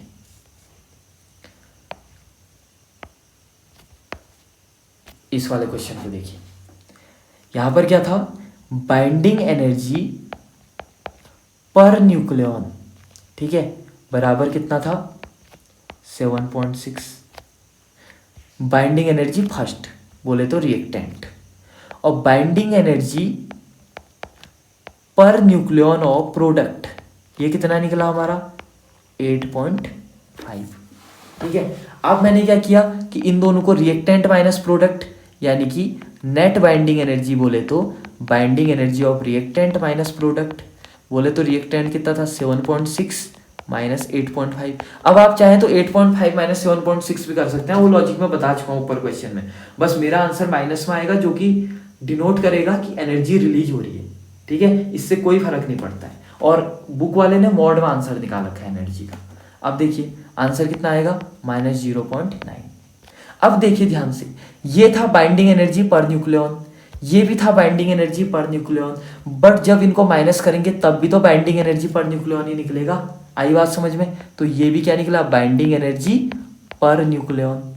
बट हमको तो बाइंडिंग एनर्जी निकालना है क्वेश्चन में, तो बाइंडिंग एनर्जी बराबर क्या हो जाएगा, यानी कि -0.9 इंटू ए। आई बात समझ में, अब तुम कंफ्यूज, अब हम ए रिएक्टेंट का रखें कि प्रोडक्ट का। क्वेश्चन में क्या दिया है, एक ए है जिसका मास नंबर कितना है 240 है, वो किस में टूट रहा है आपका बी प्लस सी में, बी प्लस सी में। इसका मास नंबर भी कितना है 120, और इसका भी कितना है 120। यहाँ तो दिक्कत वाली बात ही नहीं है, आपको तो पता है कि मास नंबर हमेशा क्या रहता है कंजर्व रहता है, तो जितना ये होगा 100% बात है, और तो और 101% बात है कि इतना ही ये भी रहेगा। अगर ये 121 दिया होता तो 101% ही 119 होता। आई बात समझ में, ओवरऑल हमेशा कितना होता 240, तो सिंपल कर दो 240 से, 0.9 into 240, this is my answer. आई बात समझ में, तो यहाँ पर मैंने कुछ क्वेश्चन आपको कंप्लीट करा दिए। अब देखते हैं अगर यहाँ पर तक ये हो जाता है तो इसको ओवर करते हैं, एक बार मैं देख लूँ कि मैं क्वेश्चन कितने बचे हुए हैं। ठीक हो गया, तब तक मैं वीडियो को पॉज करता हूँ, आपको डायरेक्ट हम नेक्स्ट सेक्शन के अंदर मिलते हैं। ठीक है, सो दोबारा आ जाते हैं वीडियो में। ठीक है, यहाँ पर थोड़ी सी एक दिक्कत हो गई थी कि जो अभी तक मैं वेबसाइट के ऊपर ही लिख रहा था वो अब मैं नहीं लिख पाऊँगा। सो मैंने बगल में एक पैड खोल लिया है, तो इसमें हम क्वेश्चंस को सॉल्व करेंगे। बस अंतर इतना होगा कि मैं आप क्वेश्चंस को टिक नहीं कर पाऊँगा, तो आपको एज इट इज़ मैं क्वेश्चन डेमो करवा दूंगा कि ये हमारे सिलेबस में है या नहीं है। सो देखिए, जो हमको क्वेश्चन नंबर 29 आपको स्क्रीन में शो हो रहा है, इसका आंसर मैंने बोला था लास्ट में 240 इंटू 0.9। वहाँ पर 0.9 क्या था आपका डिफरेंस इन एनर्जी, और 240 क्या था मास नंबर, जो कि मैंने बोला था कांस्टेंट रहेगा। तो आंसर कितना आया 216। आई बात समझ में, ये क्वेश्चन कंप्लीट हो गया। अगला क्वेश्चन है आपका 36 का। ठीक है, ये देखिए इसमें एनर्जी निकालना है, तो इसमें कोई दिक्कत नहीं है। देखिए क्वेश्चन में क्या दिया हुआ है आपको, रिएक्शन दी है 1H2 प्लस 1H2 मिलके बना रहे 3H2 प्लस आपको एक N बाहर निकलते हुए दिख रहा है। ठीक हो गया, और इसमें बोल रहा है एनर्जी, N बोले तो इसका क्या है एनर्जी। अब मैंने फॉर्मूला आपको बता रखा है, इसमें कोई दिक्कत नहीं होनी चाहिए। बाइंडिंग एनर्जी ऑफ 1H2 की कितनी है बताइए 2 है। तो सोचिए, मैंने बोला था कि जब भी आपको एनर्जी निकालनी हो तो आपने energy of reactant minus energy of product कर देना है। एनर्जी ऑफ रिएक्टेंट बोले तो रिएक्टेंट में कौन कौन है, हाइड्रोजन प्लस हाइड्रोजन। ठीक हो गया, 1H2 प्लस 1H2 हाइड्रोजन के आइसोटोप्स हैं, तो कितना देखिए, पहला का बाइंडिंग एनर्जी 2.23 प्लस दूसरे हाइड्रोजन का भी सेम 2.23। ठीक है, minus mass of product helium, helium का कितना दे रखा है 7.73। आई बात समझ में? तो आंसर कितना आ गया आपका -3.27। ऐसा ही उसका भी आ रहा है। देखिए अब उसने एनर्जी रिलीज को फाइनल माइनस इनिशियल किया है। अगर आप मेरे लैंग्वेज में जाना चाहते हैं तो आप माइनस में कर लीजिए, अगर आप सेफ गेम खेलना चाहते हैं बुक का तो आप बुक की तरह कर लीजिए। मेथड आपको आ गई, बस आप क्या कर दीजिएगा प्रोडक्ट में से रिएक्टेंट। बट याद रखिएगा ये सिर्फ इसी वाले केस के लिए होगा जो मैंने ऊपर क्वेश्चन बताया आपको, ठीक है, जिसमें एटॉमिक मास दिया है वहाँ रिएक्टेंट में से प्रोडक्ट ही माइनस होगा। आई बात समझ में? ठीक है, चलिए अब नेक्स्ट क्वेश्चन नंबर 31 सॉल्व करते हैं। देखिए ये देखिए सेम टू सेम ये क्वेश्चन आ गया। If both the number of proton and number of neutron are conserved in the nuclear reaction in what way the mass is get converted into energy in the nuclear reaction. अभी 2 minute पहले बताया है। आई बात समझ में? यहाँ पर चाहे तो मैं बता देता हूँ the number of neutron and proton in a nuclear reaction are conserved but the total mass is not conserved. आई बात समझ में? मास अलग चीज है, न्यूट्रॉन प्रोटॉन अलग चीज है, ठीक है, क्योंकि मास इस पे भी डिपेंड करता है कि वो कितने टाइटली बाउंडेड है एक दूसरे से, ठीक है। The total mass of the free proton and neutron is more than the actual mass of nucleus and this lost of mass is known as the mass defect. And this mass defect आपको पता है आखिर ये energy में जाता कौन है? Mass defect जाता है, ठीक है। और मास डिफेक्ट क्या होता है? मास of nucleus minus mass of nucleus. सोच के देख लो, खुद ही हिसाब लगा लो। अगर न्यूक्लियस का मास कुछ डिफरेंट है, क्योंकि जितना चार्ज आपका न्यूक्लियस में उतना ही चार्ज तो न्यूक्लियस में भी है, तो यहीं से तुमको आइडिया लग जा रहा है कि जो सबसे ज्यादा टाइम इसी क्वेश्चन ने ले लिया, ठीक है, अब तो दिक्कत होनी नहीं चाहिए। इजीली तुमको आइडिया लग जा रहा है कि न्यूक्लियस का मास और न्यूक्लियस का मास में अंतर है, ठीक है, तो चार्ज से कोई फर्क नहीं पड़ता, वरना न्यूक्लियस तो न्यूक्लियस से ही मिलकर बना है, जितना चार्ज न्यूक्लियस में उतना ही चार्ज न्यूक्लियस में भी। बट ये डिपेंड करता है कि न्यूक्लियस का बाइंडिंग कैसा है अंदर। आई बात समझ में? तो ये क्वेश्चन इसका आप यूज कर सकते हैं question number 31। As it is theory भी लिख सकते हैं। इस वाले की थ्योरी मुझे ज़्यादा अच्छी लग रही है ऊपर वाले के मुकाबले, ठीक है। चलिए अगला 2 फीचर्स ऑफ न्यूक्लियर फोर्सेस, ठीक है, और उसी का प्लॉट नंबर 2 ड्रॉ है plot of potential energy as the pair of nucleus. देखिए ये पोटेंशियल एनर्जी का 3 या 4 बार रिपीट हो गया है, मैं अभी भी कह रहा हूँ इसको एक बार आप मेरी वीडियो में जाके देख लीजिए, ठीक है, आपका क्लियर हो जाएगा, क्योंकि वरना यहाँ पर टाइम बहुत ज़्यादा ले लेगा। शुरुआत में मुझे लगा था कि मैं जल्दी कवर करा दूंगा, क्योंकि मैं एक वीडियो की लेंथ देख के आया हूँ, आई थिंक वो 40 से 45 मिनट की वो वीडियो हो चुकी है, ठीक है। इसीलिए एक बार आप वीडियो देख लीजिए, उसके बाद आपको सारे क्वेश्चन समझ में आ जाने, ठीक है। और हो सके तो उस वीडियो में, ठीक है, वहाँ पर मैं जिक्र कर दूंगा आपको कि ये क्वेश्चन ऐसे कैसे करके पूछे हुए हैं, मैं क्वेश्चंस का स्क्रीनशॉट भी लगा दूंगा, चाहे तो आप क्वेश्चन यहाँ पर नोट कर लीजिए। अगला इससे लिख दिया, देखिए न्यूक्लियर फोर्स के 3-4 लिख दिए। पहला ये फोर्स इंडिपेंडेंट होता है, दूसरा ये स्ट्रॉन्गेस्ट होता है, तीसरा शॉर्ट रेंज फोर्स होता है, चौथा नॉन सेंट्रल फोर्सेज होता है। याद रखना जो कूलम्ब फोर्स, ग्रेविटेशन फोर्स हैं, सेंट्रल फोर्सेज हैं, यानी कि these forces depend on the centre of line joining them. For example ये Q1 चार्ज है और ये Q2 चार्ज है, तो ये डिपेंड करता है सेंटर पे ऑल्सो। आपने बहुत सारे एक्सप्रेशन निकाल रखे हैं, बट न्यूक्लियर फोर्स में ऐसा कोई दिक्कत नहीं है। और अगला nuclear forces are spin dependent. Spin अलग चीज है, ठीक है, स्पिन अलग है, चार्ज अलग है, ठीक है, ये स्पिन डिपेंडेंट होते हैं। इसकी बात हम कभी और करेंगे, आप अभी सिर्फ इसको याद कर लीजिए, अदरवाइज ये वीडियो बहुत लंबी हो जानी है। दोबारा ये पोटेंशियल एनर्जी का प्लॉट, ये तो उसी क्वेश्चन का आंसर है। अगला कंक्लूजन, ये कंक्लूजन एज इट इज मैंने वीडियो में लिखाए हुए हैं, ठीक है, स्क्रीनशॉट ले लीजिए, और उसके बाद अगर नहीं वीडियो में होगा तो फिर कमेंट में बोलिएगा कि ये वीडियो में नहीं था, इससे ज़्यादा डिटेल में मैंने वीडियो में समझाया हुआ है, ठीक है। चलिए अगला क्वेश्चन नंबर 33, ये क्या है? Question number 33 half life syllabus में नहीं है, अब चीज़ें आनी शुरू हो जाएंगी। अगला क्वेश्चन नंबर 34, ये भी सिलेबस में नहीं है। अगला न्यूक्लियर फ्यूजन और न्यूक्लियर फ्यूजन, ठीक है, ये आपके सिलेबस में है। और मैंने बोला है कि explain how energy is released in both the process, ये इंपॉर्टेंट है, ठीक है। इसकी भी मैंने वीडियो बनाई हुई है, 5 मिनट की भी वीडियो नहीं है, अदरवाइज आप उसको देख लीजिए। मेरा ये वीडियो बनाने का मकसद सिर्फ इतना था, आपके सामने थोड़ा इंटरेक्शन करके क्वेश्चन से आपको फैमिलियर करवाना, बाकी सब चीज़ों की वीडियो मैंने बनाई हुई है, ठीक है। अगला पॉइंट क्या है? ये वाला क्वेश्चन नंबर 35, इसको मैं यहाँ पर लिख लेता हूँ। एनर्जी आखिर क्यों रिलीज होती है दोनों में? अभी थोड़ी देर पहले भी मैंने बात की है, आखिर न्यूक्लियर फिजन और न्यूक्लियर फ्यूजन दोनों में क्यों एनर्जी रिलीज होती है, ठीक है, इसको मैं अभी बताऊंगा। क्वेश्चन नंबर 35 स्क्रीनशॉट ले लीजिए। अब बात आती है नेक्स्ट टाइप के क्वेश्चन, ठीक है। पहला बाइंडिंग एनर्जी कर्व पढ़ा रखा है, न्यूक्लियर फ्यूजन का डेफिनेशन पढ़ा रखा है। क्वेश्चन नंबर 37 आपके सिलेबस में नहीं है, एक्टिविटी का क्वेश्चन है। Question number 38 alpha decay beta decay syllabus में नहीं है।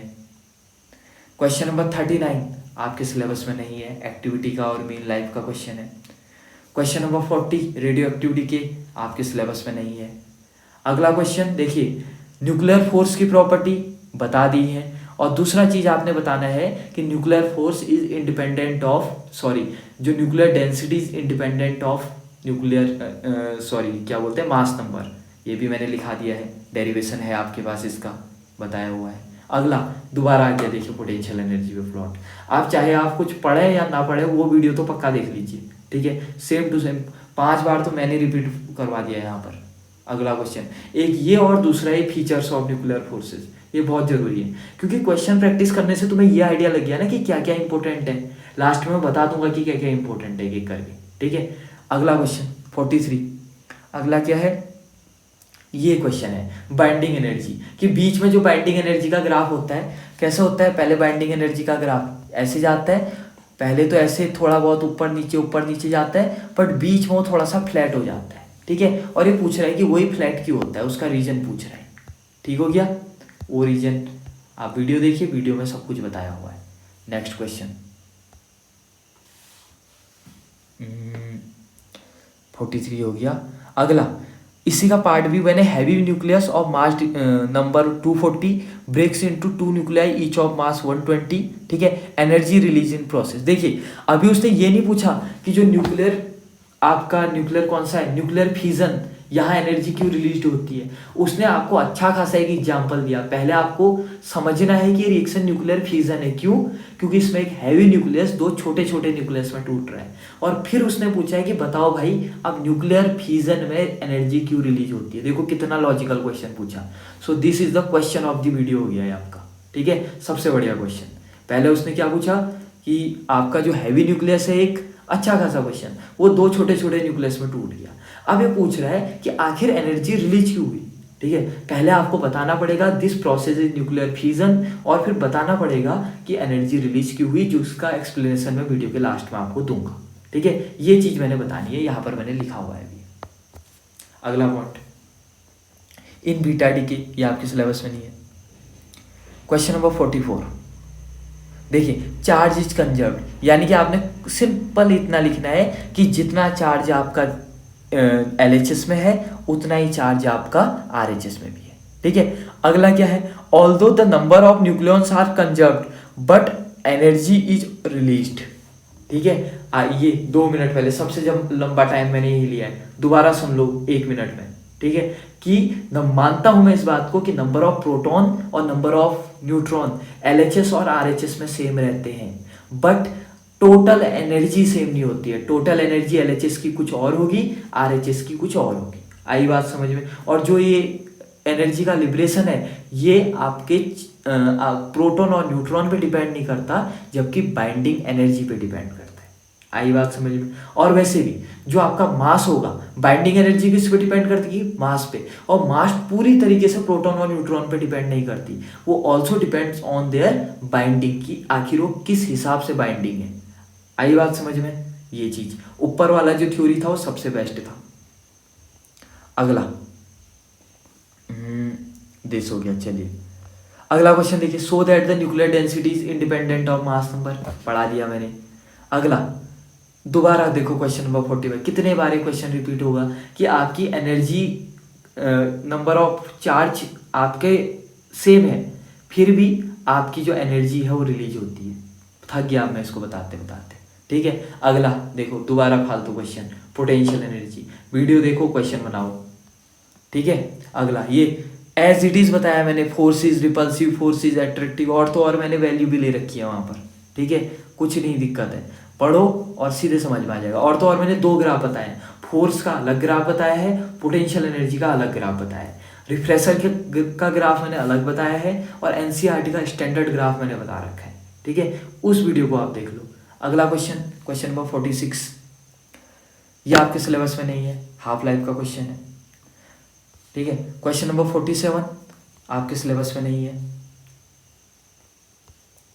Question number 48 mass defect. ठीक है, मास डिफेक्ट का फॉर्मूला मैंने बताया है। उसके बाद बाइंडिंग एनर्जी का फॉर्मूला भी मैंने बताया है। नई चीज़ यहाँ पर आ गई जो मैं वीडियो में नहीं बता पाया था, जो कि है बाइंडिंग एनर्जी पर न्यूक्लियन। पर मैंने अभी बोल दिया कि बाइंडिंग एनर्जी पर न्यूक्लियन का फॉर्मूला होता है binding energy upon mass number. ठीक है, ये फॉर्मूला होता है। अगला binding energy curve as it is बता रखा है। ठीक है, अगला कौन सा क्वेश्चन है, दिस। ठीक है, ये भी मैंने बता रखा है। For masses 2 to 20 there are sharply find peaks. आपको पता है ना, पीक्स बहुत ज़्यादा दिखते हैं। ठीक है, और जो ये पीक होते हैं ये इनकी स्टेबिलिटी को दिखाते हैं। ठीक है, ऐसा क्यों? ठीक है, वीडियो में जाइए, एज इट इज़ मैंने बताया हुआ है कि वाई जहाँ पर हमारी पीक्स होती हैं वहाँ पर हमको स्टेबिलिटी क्यों मिलती है। ठीक है, अदरवाइज थ्योरी के फॉर्म में लिखना है तो थ्योरी तो यहाँ पर हमको दिया ही हुआ है। ठीक है, एज इट इज़ आप थ्योरी का स्क्रीनशॉट ले सकते हैं, आप कॉपी में उतार सकते हैं। आई बात समझ में? चलिए, नेक्स्ट क्वेश्चन क्या है इसका? चलिए, नेक्स्ट क्वेश्चन ये ओवर हो गया। इसमें और कुछ भी था क्या? Indicates and there is stable than the in their neighbourhood. यानी कि ये बोल रहा है कि धीरे धीरे, ठीक है, यानी कि ये आपका बाइंडिंग एनर्जी कर्व है। ठीक है, इसमें ऐसे करके ग्राफ जा रहा है दिस। ठीक है, ये बोल रहा है कि जहाँ जहाँ पर हमको पीक दिख रहे हैं वो अपने बगल वालों से ज़्यादा स्टेबल है। यानी कि ये LHS वाला पार्ट ज़्यादा स्टेबल है एज कम्पेयर टू RHS। ठीक है, ये मैंने बता रखा है, अब इसमें कोई दिक्कत नहीं होनी चाहिए। ये सब न्यूक्लियर फिजन और न्यूक्लियर फ्यूजन वाला है। बट यहाँ पर जो इस बुक ने एग्जाम्पल दिया है वो आपने नहीं लिखना है। क्यों? क्योंकि इसने जो एग्जाम्पल दिया है न्यूट्रिनो और एंटी न्यूट्रिनो को लगा के, ये आपके सिलेबस में नहीं है। आपको एग्जाम्पल भी तो उसी हिसाब से देना पड़ेगा ना जो आपके सिलेबस में है। पहले से क्या था, ये क्वेश्चन पुराना है, तब सिलेबस में सब कुछ था। ठीक है, तो ये वाला एग्जाम्पल दे दिया, हमारा काम और अच्छा हो गया और इजीली समझ में आ गया। बट अब तो है हमारे सिलेबस में ही नहीं है।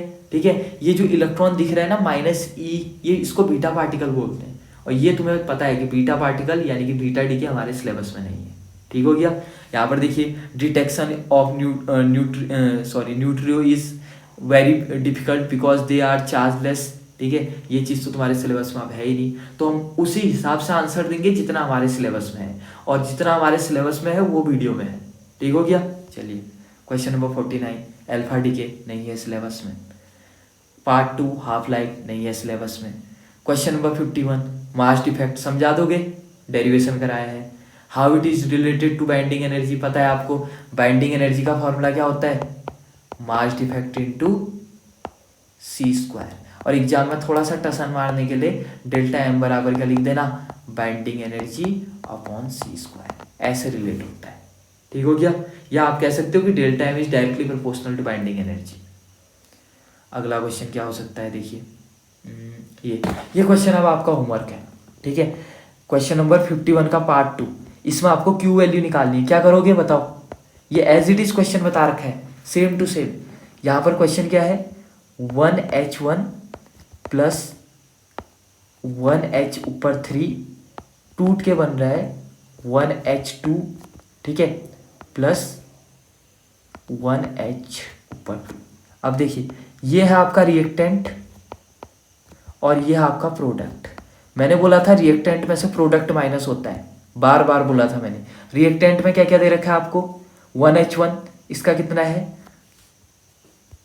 1H1 का मास, इधर पे लिख देता हूँ 1.00783, प्लस 1H3 का मास कितना है 2.0141, ठीक है 02, ऊपर 0 लगा दो एक और, इन दोनों को जोड़ लेना, माइनस इधर 1H2 का मास कितना है 2.014102, ठीक है, प्लस इसका मास कितना है, वो 1:2 का अगेन। बोले तो इसको 2 से मल्टीप्लाई करो या प्लस कर दो, जो करना है तुमको। ये इसको भी प्लस करो, इसको भी प्लस करो, ठीक है। प्लस करके इसका आंसर आ रहा है आपका 4.028204, ठीक है। और इसको किससे माइनस कर दो, जो इन दोनों को प्लस करके आ रहा है, जो कि कितना आ रहा है आपका 4.023879, ठीक है। अब इन दोनों को माइनस कर दो, और माइनस करके आंसर आ रहा है -0.004325 यूनिट, यानी कि एटॉमिक मास यूनिट। अब आंसर तो एमईवी में निकालना है, तो मैंने आपको फॉर्मूला क्या बताया था एमईवी में चेंज करने के लिए, कि -0.004325 इंटू 931.5 अपॉन c²। ये क्या आ गया, डेल्टा एम। कौन सी यूनिट में, एमईवी में। बट आपको तो बाइंडिंग एनर्जी निकालना है, तो बाइंडिंग एनर्जी का फॉर्मूला क्या होता है, delta M into c²। Delta M कितना था 0.004325, ठीक है, into 931.5 upon c² into c²। c² से c² कट जाएगा, इसको मल्टीप्लाई करना, यह आएगा माइनस, ये आगे माइनस भी था, -4.03। This is your answer.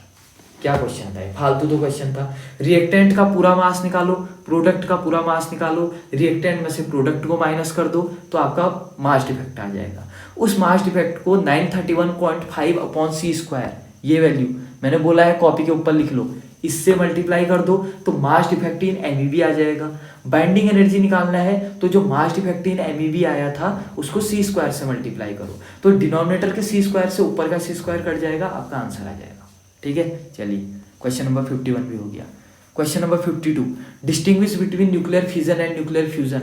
Just दोनों की डेफिनेशन भी लिख दोगे चल जाएगा, बाकी कोई डिस्टिंग्विश नहीं करना होता है। 1 नंबर का फालतू की गप लिखोगे तो भी नंबर नहीं मिलेंगे, ठीक है। अगला, कैलकुलेट द एनर्जी, बता चुका हूँ ये तुमको, एज इट इज ऊपर वाला क्वेश्चन है, ठीक है। ये क्वेश्चन खुद से करो,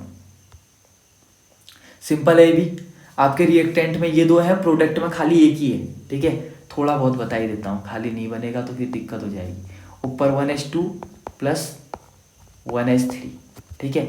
ये चेंज हो रहा है किसमें, 2He4 में। अब मैं अपनी वैल्यू लूंगा, मान लो इसका मास दे रखा है हमें 5u, ठीक है, और इसका मास दे रखा है हमको 6u, और मान लो इसका मास दे रखा है हमको 4u, तो कितना आंसर हो जाएगा ये बताइए। 5 + 6 बोले तो 11u, और ये कितना है 4u। अब आपको पता है कि ये रिएक्टेंट है और ये क्या है, प्रोडक्ट, और आपको पता है कि रिएक्टेंट में से प्रोडक्ट को माइनस किया जाता है, दिस, तो कितना हो जाएगा आंसर 7u।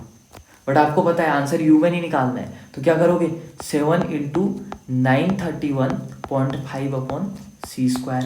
यह आपका निकला मास डिफेक्ट इन एमईवी। इसके बाद क्या करोगे, मास डिफेक्ट इंटू c², यही तो होता है बाइंडिंग एनर्जी, ठीक है। तो आंसर कितना आ जाएगा, 7 into 931.5 upon c² into c² into c²। c² से c² कट गया, ये आपका आंसर आ गया, ठीक है। बस यहाँ पर मैंने वैल्यू इजी रख दी है, तो मैं वैल्यू टफ दी होंगी, करते रहो घर में आराम से। अगला, right the characteristics property of nuclear forces, 10 बार बता दिए। जहाँ पर भी आपका न्यूक्लियर फोर्स की प्रॉपर्टी लिखने को आएगी, ये बेहुदा ग्राफ दोबारा आ जाएगा, ठीक है, पोटेंशियल एनर्जी का। इसको हटाना है आपने, ये वाला ग्राफ मैंने बार बार बताया, कुछ नहीं तो 10 बार तो रिपीट हो ही चुका है ये वाला ग्राफ, ठीक है। और एग्जाम में आ गया और आपने पढ़ा नहीं होगा तो भी बहुत बेकार हो जाएगा।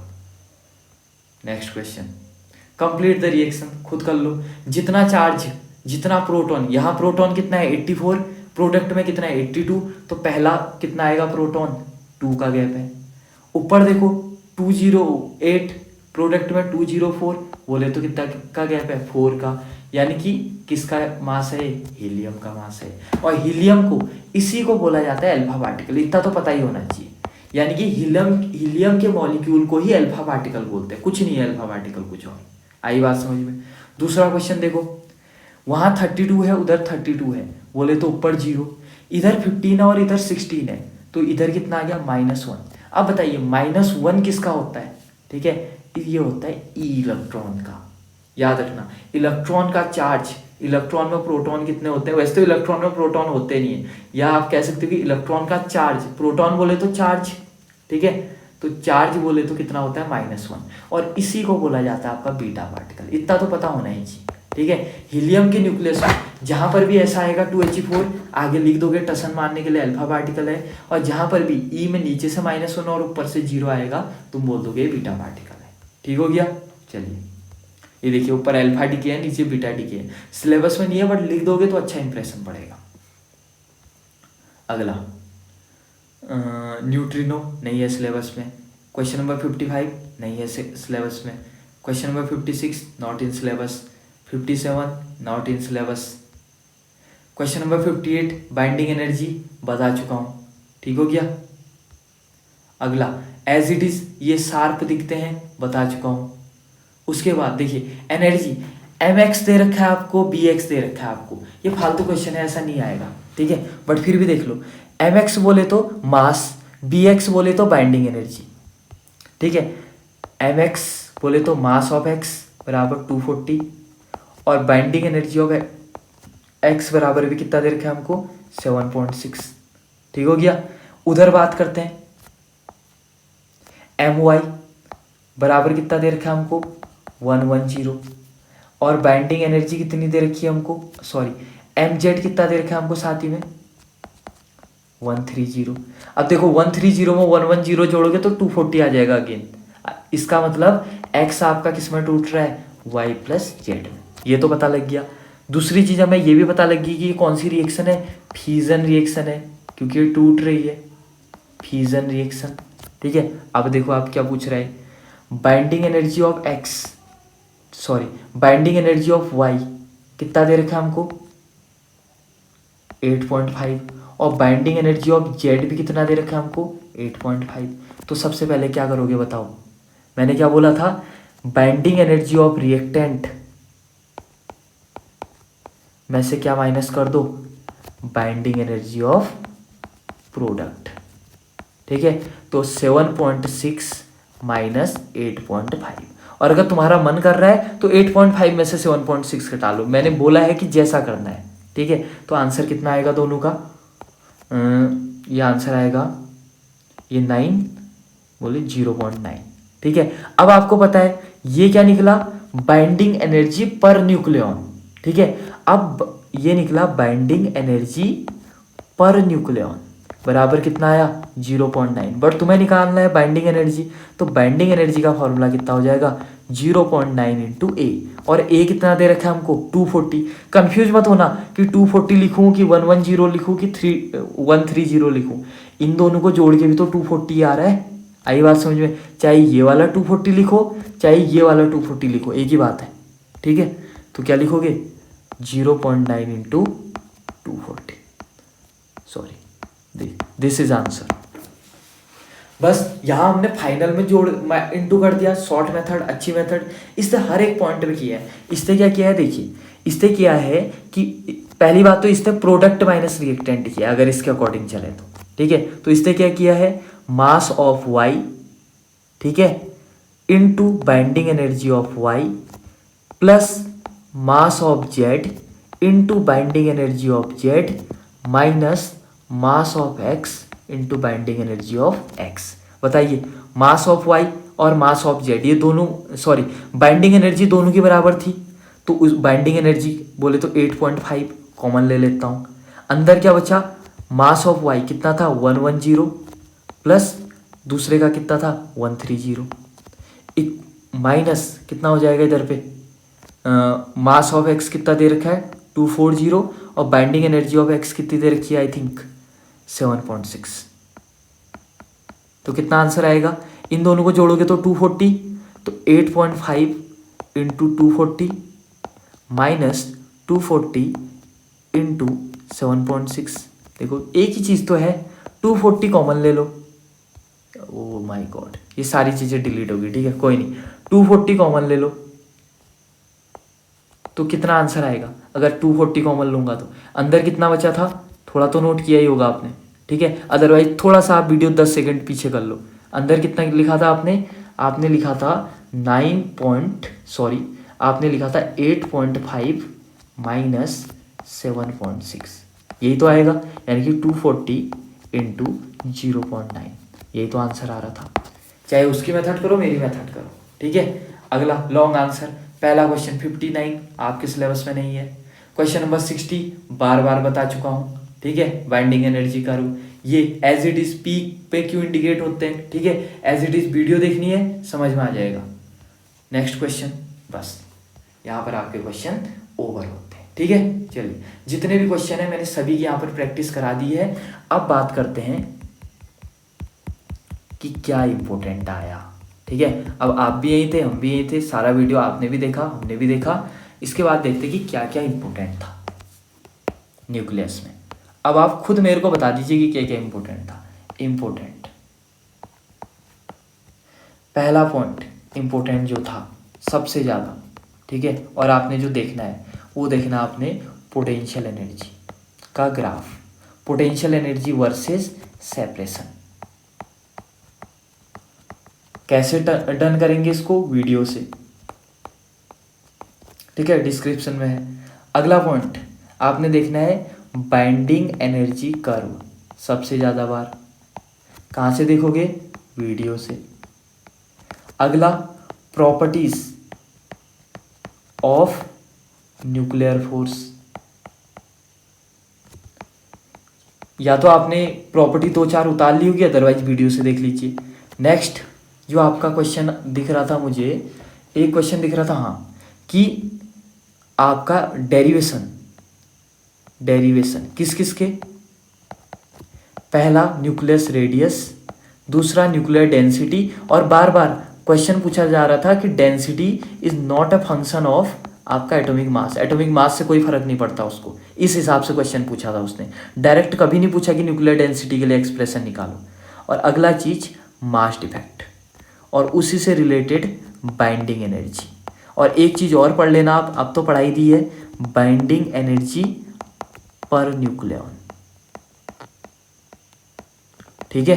दिस, इसके बाद क्या इंपॉर्टेंट दिखा तुमको,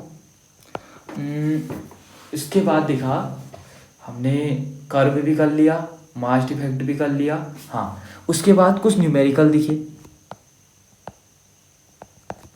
न्यूमेरिकल में क्या इंपॉर्टेंट था कि आपको रिएक्टेंट, मास ऑफ रिएक्टेंट में से क्या माइनस करना था, मास ऑफ प्रोडक्ट, उल्टा मत कर देना, ठीक हो गया। ये कब, जब मास डिफेक्ट हो, तो जैसे ही ये करोगे रिएक्टेंट में से प्रोडक्ट, तो क्या निकलेगा आपका, मास डिफेक्ट, ठीक है। और उस मास डिफेक्ट को फिर क्या किया जाता था, 931.5 अपॉन c² से मल्टीप्लाई किया जाता था, ताकि ये मास डिफेक्ट किस में आ जाए, माइक्रो इलेक्ट्रॉन वोल्ट में।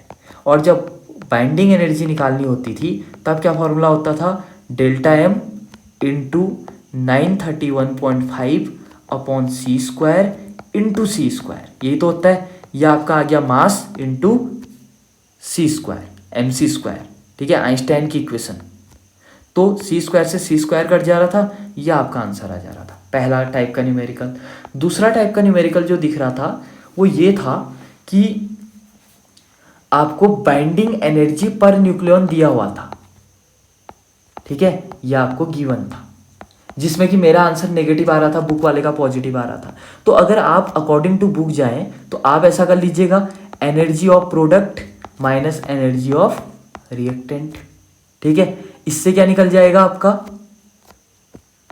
बाइंडिंग एनर्जी पर न्यूक्लियन, ठीक है। यानी कि binding energy per nucleon of product जो कि दिया है, ये चीज दिया होगा आपको, minus binding energy of per nucleon of reactant, ये भी गिवन होगा, ठीक है, ये भी आपको गिवन होगा और ये भी आपको गिवन होगा, दोनों चीजें, ठीक है। इसकी मदद से दिस माइनस दिस करके आपको ये निकालना है। और आपको पता है, आपको असल में तो बाइंडिंग एनर्जी निकालना है, तो बाइंडिंग एनर्जी बराबर क्या होगा, मान लो कि ये सॉल्व करके आ गया आपका x, ठीक है, तो बाइंडिंग एनर्जी बराबर सॉल्व करके जो आया और उसको किससे मल्टीप्लाई कर देना, a से। a क्या होगा, मास नंबर। अब कंफ्यूज मत होना कि रिएक्टेंट का मास नंबर लिखे कि प्रोडक्ट का। आपको पता है कि किसी भी रिएक्शन में मास आपका क्या रहता है, कंजर्व्ड रहता है, ठीक है, मास नंबर सेम रहेगा। ये अगला क्वेश्चन जो पूछा गया, nuclear fission versus nuclear fusion. ठीक है, ये इंपॉर्टेंट है, बहुत इंपॉर्टेंट है। ठीक है, दोनों की डेफिनेशन याद कर लेना और याद रखना, ये अभी लास्ट में बताऊंगा कि इन बोथ के केस में energy is released, energy is released. ठीक है, ये आया। और लास्ट टॉपिक आई थिंक जो आया, अगर ऐसा कोई भी चीज़ हो जो मिस हो गया, क्योंकि मैं बहुत देर से बोल रहा हूँ तो हो सकता है कि कुछ चीज़ें मिस हो जाए। ठीक है, अगर कुछ चीज़ मिस होगी तो आप कमेंट सेक्शन में याद दिला दीजिएगा। ठीक है, ताकि बाकी लोगों की भी हेल्प हो पाए। यहाँ पर एक जो और इम्पोर्टेंट टॉपिक है वो ये था कि charge is conserved, charge is conserved हमको पता है, जिसको कि मैंने सबसे ज़्यादा बार बताया, बट ठीक है फिर भी energy is released, energy is released. मैं बता चुका था कि चार्ज तो कंजर्व्ड है बट मास कंजर्व्ड नहीं है।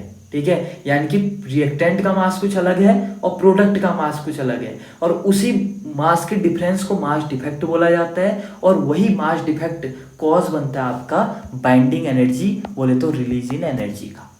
ठीक हो गया। अगला, और तो खत्म हो गया ना, और तो कुछ नहीं आया था दिस। हाँ, एक चीज, कुछ न्यूमेरिकल किस पे, आपका न्यूक्लियर डेंसिटी और न्यूक्लियर रेडियस पे, जो वीडियो के फर्स्ट में बताए थे, जिसमें न्यूक्लियर डेंसिटी में आंसर हमेशा 1:1 आ रहा था, और रेडियस में क्या हो जा रहा था, हम क्यूब रूट निकाल दे रहे थे। ठीक है, वो वाले क्वेश्चन। तो इधर पे आपका न्यूक्लियस वाला पूरा चैप्टर कंप्लीट होता है। जितने भी टॉपिक थे मैंने आपको यहाँ पर 1 by 1 बता दिए, आप चाहें तो इनका स्क्रीनशॉट भी ले सकते हैं। ठीक है, दिस ये आपका रहा दिस। ठीक है, इतना ही आपने न्यूक्लियस में पढ़ना है, ये पूरा आपका राम कहानी मैंने यहाँ पर लिख दिया है। अब फाइनल चीज़ मैं यहाँ पर बता देता हूँ, जिसके लिए कि आपको मैंने इतना वेट कराया।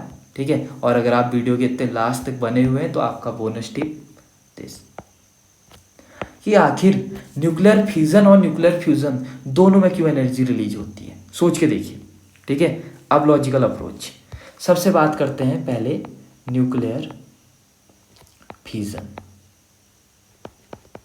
ठीक है, न्यूक्लियर फिजन में क्या होता है कि एक बड़ा न्यूक्लियस होता है, ठीक है, और वो दो छोटे छोटे न्यूक्लियस में टूटता है, दो या दो से ज़्यादा, कितने भी टूट सकता है, मैं दो बना देता हूँ। अब देखिए, अगर ये दो न्यूक्लियस में टूटा तो आखिर क्यों टूटा, बताइए तो। मज़े से सिंगल भी तो रह सकता था, वो इसीलिए टूटा ताकि वो स्टेबिलिटी गेन कर पाए। आई बात समझ में। दुनिया का कोई भी रिएक्शन तभी होता है ताकि वो बंदा स्टेबिलिटी गेन कर पाए।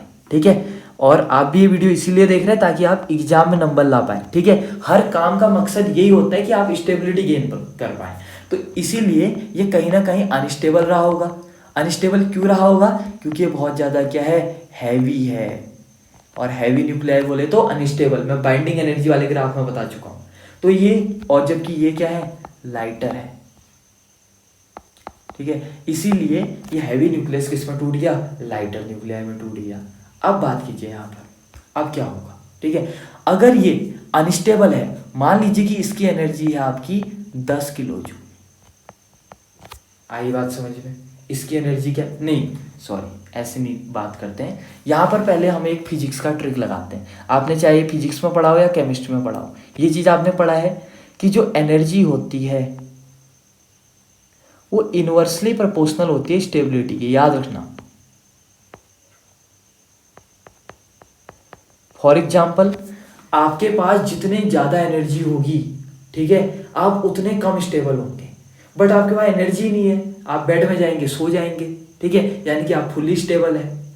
जितनी कम एनर्जी उतना अच्छा स्टेबल, यानी कि अगर एनर्जी कम होगी तो स्टेबल आदमी क्या होगा, अच्छा होगा। ठीक है, और वहीं अगर एनर्जी बहुत ज़्यादा है तो कभी आप खेल रहे हैं, कभी कूद रहे हैं, कभी मोबाइल चला रहे हैं, कभी पबजी खेल रहे हैं, कुछ भी कर रहे हैं, एनर्जी ज़्यादा है तो आपकी स्टेबिलिटी क्या होगी, कम होगी। यानी कि आप खेल रहे कूद रहे हो अनस्टेबिलिटी वाली फॉर्म, बट आपके पास एनर्जी है ही नहीं, ठीक है, आप सो गए बेड में लेटे हुए हैं, तो आप क्या है, स्टेबल है। जब आपको बुखार आता है तो आपकी एनर्जी बहुत कम हो जाती है, तब आप बढ़िया से स्टेबल हो जाते हैं, सो जाते हैं बेड में आराम से, ठीक हो गया। जब आपके पास एनर्जी बहुत ज़्यादा होती है सुबह उठ के, ठीक है, कभी मोबाइल चला रहे, कभी इधर जा रहे हैं, कभी मॉर्निंग वॉक पे जा रहे हैं इधर उधर, यानी कि आपके पास एनर्जी बहुत ज़्यादा है, ठीक है, तो स्टेबिलिटी कम है आपकी। तो ये बात आप चाहे ऐसे नॉर्मल एग्जाम्पल से याद करो, चाहे ऐसे याद करो, जैसे याद करना है, ठीक हो गया। चलिए अब देखिए, ये हैवी न्यूक्लियस है, अगर ये अनस्टेबल है तो इसकी एनर्जी क्या है, स्टेबल कम है बोले तो एनर्जी इसकी क्या है, बहुत ज़्यादा है। जबकि स्टेबल हो गया तो इसकी एनर्जी क्या हो जाएगी, कम। अब देखिए, इसकी एनर्जी मान ली 10 जूल है, तो इनकी एनर्जी होगी मान लो 7 जूल।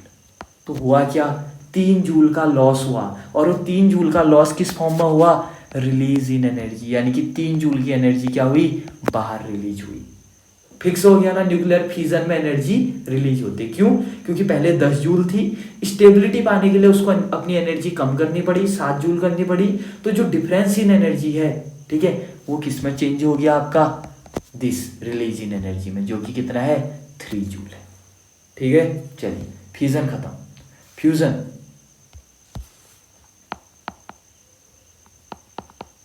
फ्यूजन पे बात करते हैं। फ्यूजन का क्या सीन है, देखिए फ्यूजन में क्या है कि 2 छोटे छोटे न्यूक्लियस हैं, ये आपका जुड़ने में आ गए बड़े न्यूक्लियस को।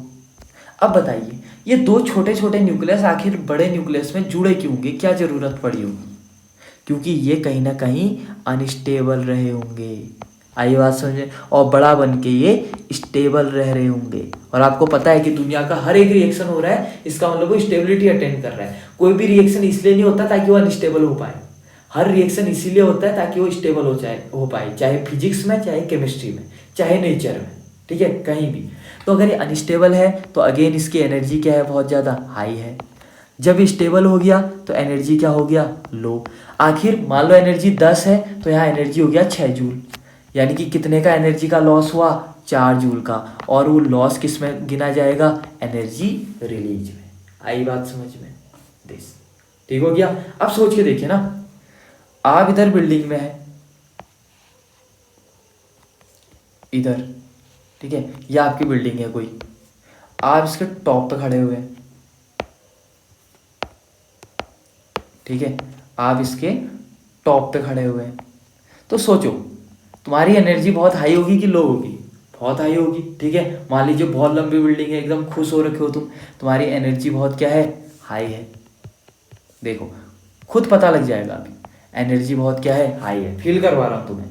अब तुम्हारा मन हुआ कि इतनी हाई है, मैंने बोला एनर्जी हाई होगी तो तुम ज़्यादा हरकतें करोगे, तो तुमने हरकतें करनी शुरू की, और तुमने क्या बोला कि भाई जंप मार देता हूँ, मेरी एनर्जी तो बहुत हाई है, ठीक है, जंप मार दिया। जंप मार के क्या हुआ, गिर गए नीचे, टूट गया हाथ पाँव, ये पाँव इधर चले गया, ये हाथ इधर चले गया, ये हाथ इधर चले गया, ठीक हो गया, टूट गया हाथ पाँव, ठीक है। अब आपकी एनर्जी क्या होगी, बहुत ही ज़्यादा लो, ठीक है, कुछ ज़्यादा ही लो ना हो जाए, ठीक है, थोड़ा सा लो मान लिया, अदरवाइज इतने ऊंचे से कूदने में ज़्यादा लो भी हो सकती है, ठीक है, हो सकता है कि एनर्जी 0 हो जाए फिर उसके बाद, ठीक हो गया। चलिए, तो एनर्जी आपकी हाई थी, यहाँ एनर्जी क्या होगी, लो। अब सोचिए, यहाँ एनर्जी हाई थी, यहाँ एनर्जी लो है, जब आप ऊपर से नीचे कूदे होंगे तो आपने क्या किया होगा, चिल्लाया होगा, ठीक है, फिर तो हालत ख़राब होगी ना, जैसे ऊपर से नीचे कूदे तो आपने क्या किया होगा, चिल्लाया होगा। चिल्लाया होगा बोले तो अपनी उस एनर्जी को क्या किया होगा, रिलीज किया होगा, जो एक्स्ट्रा हो रही थी एनर्जी क्या की, रिलीज, जिसके दम पे तुम कूदे थे ना ऊपर से नीचे, उसको तुमने रिलीज किया इन द फॉर्म ऑफ चिल्लाना, ठीक है, इसीलिए चिल्लाए तुम, ताकि तुम अपनी एनर्जी को क्या करो, कम करो। यहाँ एनर्जी मान लो 100 जूल थी, यहाँ एनर्जी रही 1 जूल, ठीक है, यानी कि 99 जूल आप क्या किए, चिल्ला दिए। आई बात समझ में। तो यहाँ पर ऐसा ही, यहाँ पर भी, यहाँ देखिए एनर्जी बहुत हाई बट यहाँ एनर्जी बहुत कम, इसका मतलब जो एनर्जी इन रिलीज है वो किस फॉर्म में है, जो एनर्जी का डिफरेंस है वो है रिलीज इन एनर्जी। सेम केस ऊपर भी हो रहा है, सेम केस नीचे भी हो रहा है। आई होप ये वीडियो अब आपको समझ में आ गई होगी। जितने भी क्वेश्चन थे, वीडियो बहुत लंबी बन चुकी है, बट हाँ यहाँ पर हमने जितने भी न्यूक्लियस में क्वेश्चन है वो सब कर लिए हैं। शायद ही यूट्यूब में ऐसा कोई वीडियो हो जिसमें कि इतना प्रीवियस ईयर करा दिया गया हो, ठीक है। और सबसे बढ़िया वीडियो देखने का फायदा कि हमको टॉपिक मिल गया कि आता कहाँ से है न्यूक्लियस में, ठीक है। अब देखिए 99.9% चांसेस है कि यहीं से आएगा, बट अगर कहीं यहीं से कोई दूसरा आ गया तो उसमें फिर हम कुछ नहीं कर सकते, ठीक है। फिर हमको क्या करना पड़ेगा, जितना हमने पढ़ा है उन्हीं का बेस्ट यूज लेके उस क्वेश्चन का आंसर देना पड़ेगा, ठीक है। फिर वो टफ क्वेश्चन आएगा तो सबके लिए टफ होगा, उसमें मार्किंग भी इजी होगी, बट 99.9% चांस है कि इतने टॉपिक में से ही आपका क्वेश्चन आएगा, ठीक है। अब इतने टॉपिक बढ़िया से कर लीजिए और एक बार अपने नोट्स देख लीजिए, ठीक है। तो चलिए फिर मिलते हैं अगली वीडियो में। और हाँ, डिस्क्रिप्शन में जितने भी लिंक में वीडियो मैंने बोले हैं उनको जरूर देख लीजिएगा, वरना खाली मजा ही मजा आएगा, समझ में कुछ नहीं आएगा, ठीक है। तो चलिए फिर मिलते हैं अगली वीडियो में। Thank you very much.